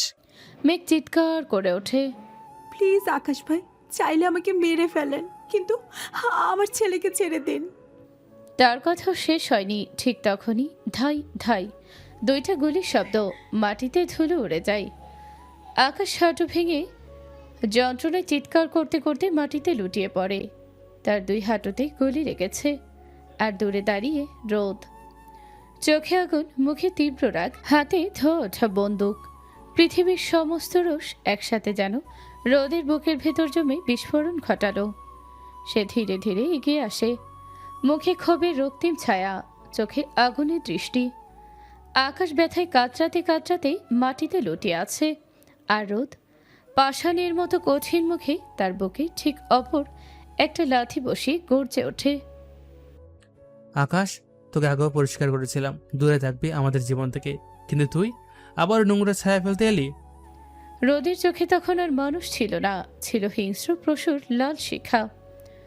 কথা শেষ হতে না হতেই সে পিস্তলের ট্রিগার চেপে আরও দুটি গুলি আঘাত করে আকাশের হাঁটুতে। আকাশের চিৎকার যেন ভাঙা কাচের মতো বাতাস ছিঁড়ে ছড়িয়ে পড়ে চারদিকে। বেদনায় ছটফট করতে করতে আকাশ হেসে ওঠে এক বিকৃত সাইকো হাসি। মাটির উপর মুখ তুলে বলে, আমাকে মেরে ফেল রোদ, না হলে তোর আর মেঘের জীবন আমি নরক বানিয়ে ছাড়ব।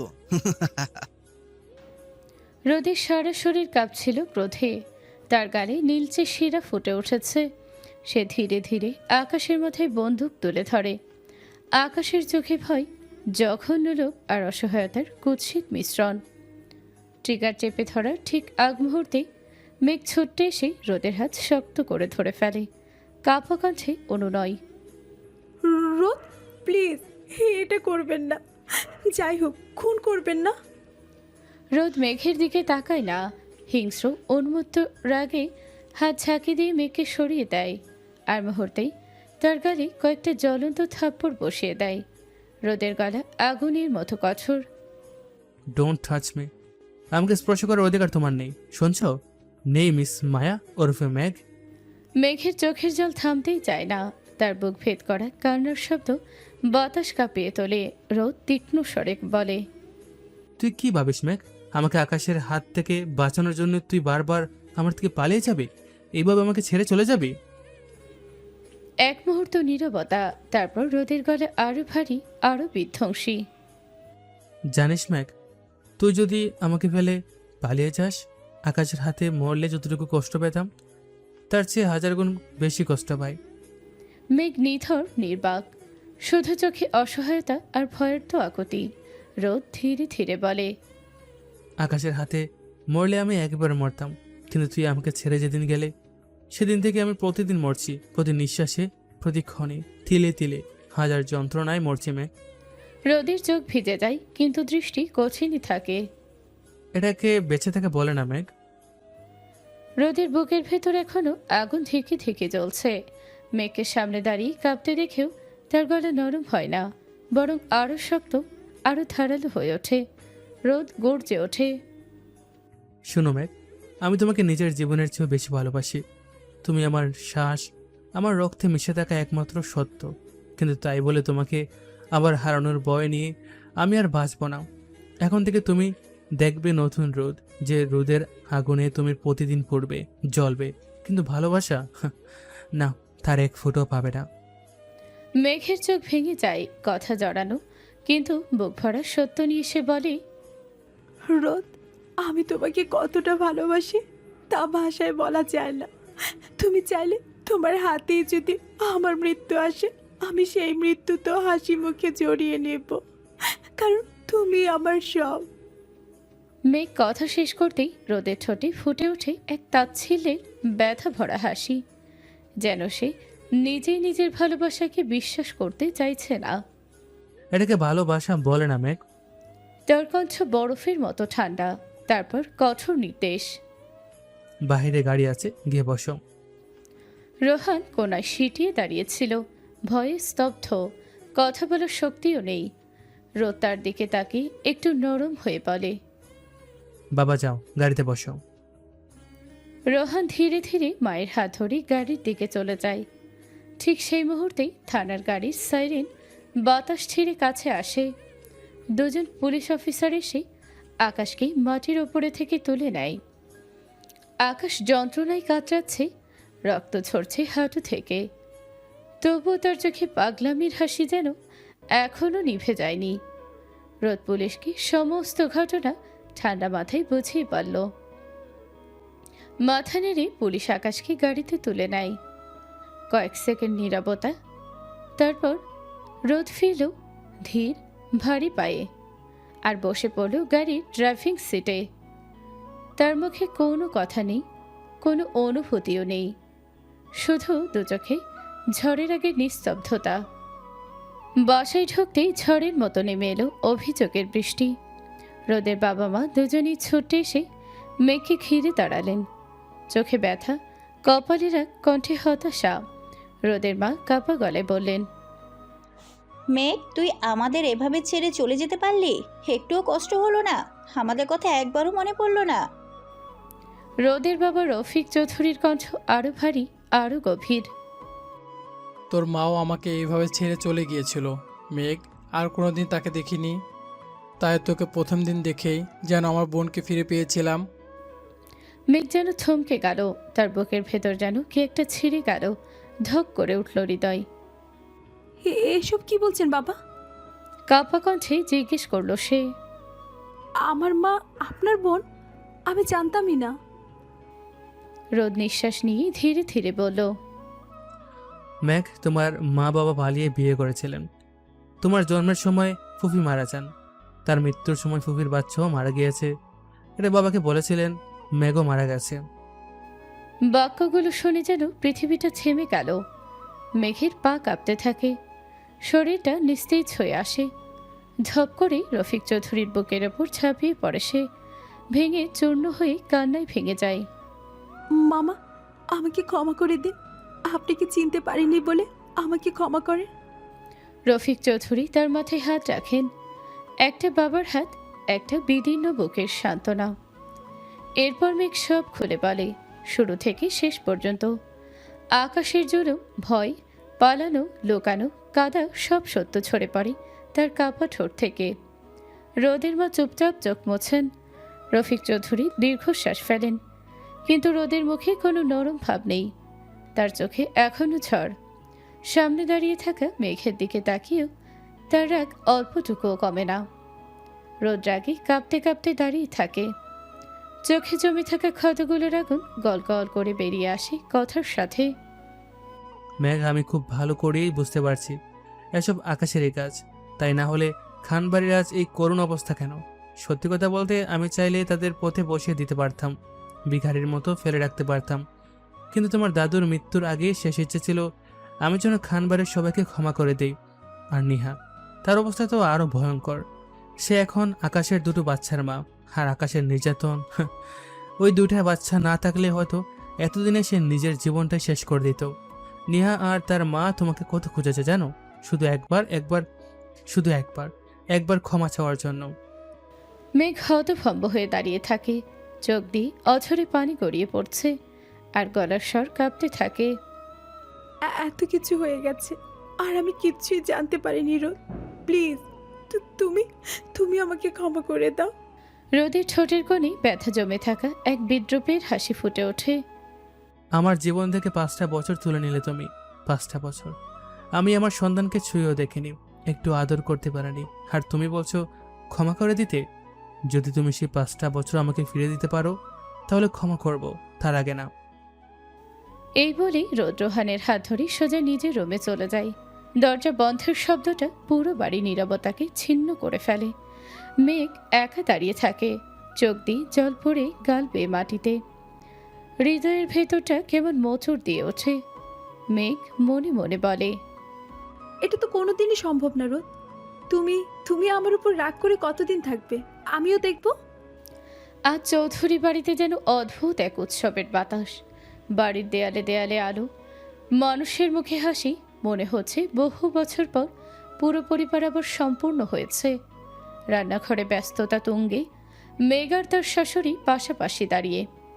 হাঁড়ি পাতলের ভিতর দিয়ে ঘর জুড়ে ছড়িয়ে পড়া খাবারের গন্ধে রান্নাঘরটা যেন ছোট্ট এক আনন্দ মেলায় পরিণত হয়েছে। হঠাৎ রোদের মা হাসি চেপে বলে উঠলেন, বৌমা, রোহান তো এখন 5-এ পড়ল, এবার আরেকটা বাচ্চার কথা ভাবছো না? কথাটা শেষ হতেই মেঘ মাথা নিচু করে লজ্জায় গটিয়ে গেল। হালকা কাঁপা কাঁপা গলায় বলল, মা, রোদ তো এখনো আমার উপর খুব রেগে আছে, একটু সময় লাগবে। রোদের মা হেসে বললেন, এটুকু কথায় এত লজ্জা পাওয়ার কি আছে? দেখো বৌমা, এই চৌধুরী পরিবারের পুরুষদের ঘাড়ের রগ একটু বেশিই টেরা, তাই নিজের অধিকার নিজেকেই আদায় করে নিতে হয়। এমন সরাসরি কথা শুনে মেঘের চোখ দুটো বিস্ময়ে আরো বড় হয়ে গেল, কিন্তু মুখে কোনো কথা এলো না। শুধু গাল দুটি লাল হয়ে উঠল লজ্জায়। রাতের খাবার শেষে সবাই যার যার রুমে চলে গেল। মেঘ রোহানকে দাদা দাদুর ঘরে দিয়ে নিজের রুমে ফিরে আসে। দরজা খুলতেই রোদ তাকে জিজ্ঞেস করলো, রোহান কোথায়? মেঘ ধীরে উত্তর দিল, শাশুড়ি মা নিয়ে গেছেন, দাদা দাদুর সাথে থাকবে আজ। রোদ চোখের ভাঁজে হালকা সন্দেহ, হালকা কৌতূহল টেনে মেঘের দিকে তাকালো। তার দৃষ্টিটা আজ অন্যরকম, রাগের ধোঁয়া যেন একটু হয়ে গেছে। আর তার নিচে লুকানো পুরনো ব্যথা, গভীর ভালোবাসা আর অপূর্ণতা মেঘ স্পষ্টই টের পেল। মেঘের হৃৎপিণ্ড ধুকপুকানিও যেন মুহূর্তে বেড়ে গেল, কারণ দুজনের মাঝের দূরত্ব হয়তো আজ একটু কমতে চলেছে। রোদ গভীর নিঃশ্বাস ফেলে বলল, ঠিক আছে, তুমি উপরে ঘুমিয়ে পড়ো, আমি নিচে যাচ্ছি। মাত্র কথাটা শেষ হতেই মেঘ আচমকা এগিয়ে এসে তার কলার চেপে ধরে টেনে নিজের দিকে এনে বলল, মিস্টার রোদ চৌধুরী, দ্বিতীয়বার যদি নিচে নামতে যাও, তোমার 2 পা আমি নিজে কেটে ফেলবো। রোদের চোখ বিস্ময়ে বড় হয়ে গেল। এতদিন যে মেয়ে অত লাজুক নিঃশব্দ, আজ তার মুখে এমন হুমকি। মেঘ, আমার সাথে লাগতে আসো না, তাহলে কিন্তু। মেঘ এক পা এগিয়ে আসে, দুজনের মাঝে বাতাস কেঁপে ওঠে। তাহলে কি? কি করবে বলো?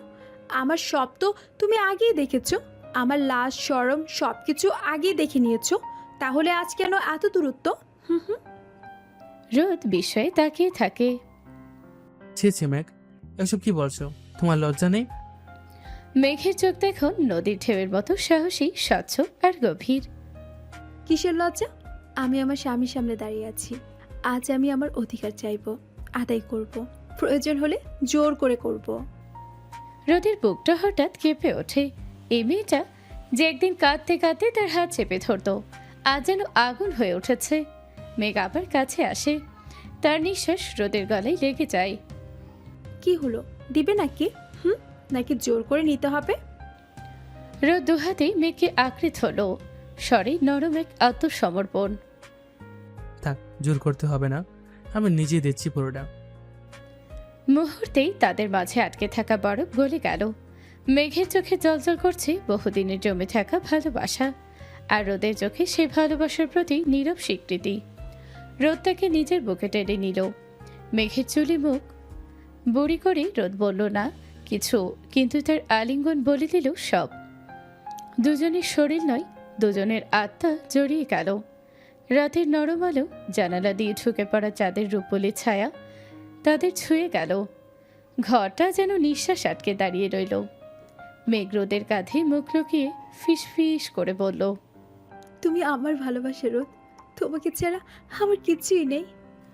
রোদের গলা ভিজে উঠল। সে মেঘের মুখ তুলে ধরে কপালে একটা চুমু রাখল, ধীরে গভীর আদর ভরা। দুজন ধীরে ধীরে ডুবে গেল সেই ভালোবাসার সমুদ্রে, যেখানে কোনো অহংকার নেই, কোনো রাগ নেই, কোনো দূরত্ব নেই, শুধু দুটো মানুষ, দুটো হৃদয়, আর এমন এক পবিত্র ভালোবাসা যার শক্তি বছরের ক্ষত সারিয়ে দিতে পারে। রাতটা তাদের দুজনকে নতুন করে গড়ে দিল, একটা নতুন শুরু, একটা নতুন প্রতিশ্রুতি, একটা নতুন জীবন। রাতের গভীরতা একটু একটু করে নামছিল। ঘরের আলো হালকা কমলা রঙে জ্বলছিল, একটা উষ্ণ ভালোবাসার আভা ছড়িয়ে। রোদ মেঘকে বুকে জড়িয়ে শুয়ে আছে অনেকক্ষণ ধরে। মেঘের নিঃশ্বাস রোদের বুকে ছুঁয়েছে, একটা ছন্দ তৈরি করেছে যা রোদের হৃদয়ে জমে থাকা 5 বছরের বরফ গলিয়ে দিচ্ছে। হঠাৎ রোদ মেঘের কানের পাশ দিয়ে নরম করে বলল, জানো মেঘ, তোমাকে জড়িয়ে শুয়ে থাকলে মনে হয় যেন পৃথিবীর সব ভুল, সব ব্যথা, সব অসমাপ্ত গল্প এই বাহুর ভেতরেই মুছে যায়। মেঘ চোখ বন্ধ রেখে লাজুক হাসি দিল। তার আঙুলগুলো আস্তে করে রোদের হাতের তালুতে ঘুরে বেড়ালো। আমাকে ক্ষমা করো রোদ। স্বরে হালকা কেঁপে ওঠা ব্যথা। আমি তোমাকে ছাড়া এতগুলো বছর বেঁচেছিলাম ঠিকই, কিন্তু বাঁচা মানে কি তা কোনোদিনও বুঝিনি। রোদ মেঘের থুতনিটা তুলে ধরে তার চোখের দিকে তাকালো। সেই চোখে জল জমছিল, অথচ হাসিও ছিল। না মেঘ, তোমার চোখে আমি আর কোনো চোখের জল দেখতে চাই না। এই 5 বছরে আমি যতটা কেঁদেছি, যন্ত্রণা পেয়েছি, আজ চাই তুমি আমার সব ব্যথা ধুয়ে দাও তোমার ভালোবাসায়। মেঘ রোদের বুকে মাথা গুজে পড়ল। আমি দেব রোদ, আমি তোমাকে এতটা ভালোবাসবো যে তোমার কোনো ব্যথা আর তোমার সাথে থাকবে না। তুমি শুধু আমার বুকের কাছে থাকবে, আমার নিঃশ্বাসের মতো। রোদ মেঘের ছোটের কোণে আঙুল ছুঁয়ে মৃদু হাসল। এখনকার মেঘটাকে আমি চিনি না, এত সাহসী, এত আগুনে, এত পাগল আমার জন্য। মেঘ লজ্জায় হালকা রাগ দেখিয়ে বলল, আমি তোমার মেঘ, যে মেঘ তোমার জন্য ঝড় হবে, তোমার জন্য বৃষ্টি হবে, তোমার জন্য আগুন হবে। রোদের হাসি থেমে গেল। সে মেঘকে বুকের উপর তুলে এনে চোখে চোখ রেখে খুব নিচু গলায় বলল, তুমি তো তাহলে আমার একেবারে জীবন হয়ে উঠেছ। মেঘ আর ধরে রাখতে পারল না, রোদের গালে দুহাত দিয়ে ধরে চুমু খেয়ে দিল। একটা নিঃশ্বাস কাঁপানো ভালোবাসায় ভরা দীর্ঘ চুমু। তারপর দুজনের মাঝে আর কোনো কথা রইল না। কথা তখন নিঃশেষ, নিঃশ্বাস তখন আদরে, আর আদরে গলে যাচ্ছিল 5 বছরের দূরত্ব। রাতটার শুধু রাত রইল না, একটা ফিরে পাওয়া, একটা ক্ষমার, একটা নতুন শুরুর প্রতিশ্রুতি হয়ে রইল। মেঘ রোদের বাঁ হাতে মাথা রেখে ঘুমিয়ে পড়ার এক মুহূর্তে ফিসফিস করে বলল, রোদ, আজ থেকে শুধু তুমি আমার, আর আমাকে কখনো ছাড়বে না। রোদ তার কপালে শেষ চুমু রেখে বলল, চিরকাল মেঘ, চিরকাল। এবার দুজনেই ঘুমিয়ে গেল, হৃদয় দুটো একসাথে ধক ধক করতে করতে। ভোরের আলো জানালার পর্দা ভেদ করে ঘরে ঢুকতেই চৌধুরী বাড়িটা যেন নতুন করে নিঃশ্বাস নিল। কয়েকদিন পর আজ বাড়ির চারদিকে আনন্দের একটা নরম সুর, যেন সবাই অনেকটা হালকা নিশ্চিন্ত। মেঘ ঘুম ভাঙতেই দেখল রোদ তার দিকেই তাকিয়ে আছে। চোখ দুটোতে আগের সেই রাগের আগুন নেই, বরং যেন গভীর শান্তি। রোদ মেঘের কপালে হাত বুলিয়ে বলল, উঠো মেঘ, আজকে তোমার হাসিটা পুরো বাড়ি ভরে রাখবে। মেঘ লজ্জার সুখে মাথাটা নিচু করে ফেলল। রোদের এমন নরম স্বর বহুদিন শোনেনি সে। এ যেন তার ভেতরের ঝড় থেকে কি একটা নতুন রোদ উঠেছে। পরিবারের খুশি নিচে নামতেই রোদ দৌড়ে এসে মেঘকে জড়িয়ে ধরল। রফিক চৌধুরী হেসে বললেন, বৌমা, আজ দেখছি আমার রোদ পুরো বদলে গেছে। রোদের মা বললেন, এই বাড়িটা আজ যেন আবার পূর্ণ হলো। তুমি আসার পরই সুখটা ফিরেছে মা। মেঘ চারিদিকে তাকিয়ে দেখল, সবাই যেন সত্যিকারের শান্তি পেয়েছে আজ। রোদও মেঘের পাশে নরম করে দাঁড়িয়ে আছে। আগের মতো দূরত্ব নেই, রাগ নেই, বরং একটা নতুন দায়বদ্ধতা। রোদ মেঘের দিকে তাকিয়ে ধীরে বলল, যা হারিয়েছি আর কখনো হারাতে চাই না। তুমি থাকলে আমার জীবন ঠিক থাকে। মেঘ উত্তর দিল, আমি তো সবসময় তোমারই ছিলাম রোদ। ঠিক তখনই গেটের দিকে গাড়ির শব্দ শোনা গেল। গেটম্যান ভেতরে এসে বলল, স্যার, খানবাড়ির ছোট ম্যাডাম আর বেগম সাহেবা এসেছেন। মেঘ চমকে ওঠে। রোদও ফ্রুকুচকে তাকায়। নেহা এবং তার মা ধীরে ধীরে ঘরের দিকে এগিয়ে আসে। নেহার মুখে লজ্জা, ভাঙা আত্মবিশ্বাস, চোখে অঝোর কান্নার ছাপ। ভিতরে ঢুকতেই নেহা সরাসরি মেঘের সামনে হাঁটু গেড়ে পড়ে যায়। মেঘ, আমাকে ক্ষমা করো। আকাশের অত্যাচারে আমি আজ শুধু একটি ছায়া। তোমার সাথে যা করেছি শত জন্মেও তা শোধ হবে না। মেঘ হতবাক হয়ে উঠল। তার মাও ভেঙে পড়া কণ্ঠে বললেন, মা, আমরা অন্যায় করেছি, অনুরোধ করি আমাদের ক্ষমা করে দাও। তোমাকে হারানোর পরই আমরা বুঝেছি তোমার মতো আর দ্বিতীয় কেউ নেই। মেঘ চোখের পানিটা আর ধরে রাখতে পারল না। সে দুহাত বাড়িয়ে নেহাকে উঠিয়ে বলে, শত্রুতা তো আকাশ করেছিল, তোমরা শুধু তার কথা শুনেছিলে। আচ্ছা ওঠো, ক্ষমার মধ্য থেকেই শান্তি আসে রোদ। নেহা হামা করে মেঘকে জড়িয়ে ধরল। পুরো চৌধুরী বাড়ি পরিবার নিঃশব্দে তাকিয়েছিল। মেঘের এই বড় হৃদয়ের সামনে সবই নত হয়ে যায়। রোদ সবকিছু দেখে এক ধাপ এগিয়ে এসে মেঘের কাঁধে হাত রাখল। তার চোখেও আজ অভিমান নেই, বরং একটা সম্মান, গর্ব। এজন্যই আমি তোমাকে হারাতে চাইনি মেঘ। তুমি শুধু স্ত্রী নও, তুমি এই বাড়ির আলোর মতো। মেঘ মৃদু হাসল। রোদও। দীর্ঘ 5 বছরের অন্ধকার শেষে অবশেষে মেঘকে সম্পূর্ণভাবে নিজের জীবনে ফিরিয়ে নিল। বাড়িটা আবার শান্ত হলো, বাতাসে ভরপুর প্রত্যাশা, একটা নতুন জীবনের শুরু। সমাপ্ত।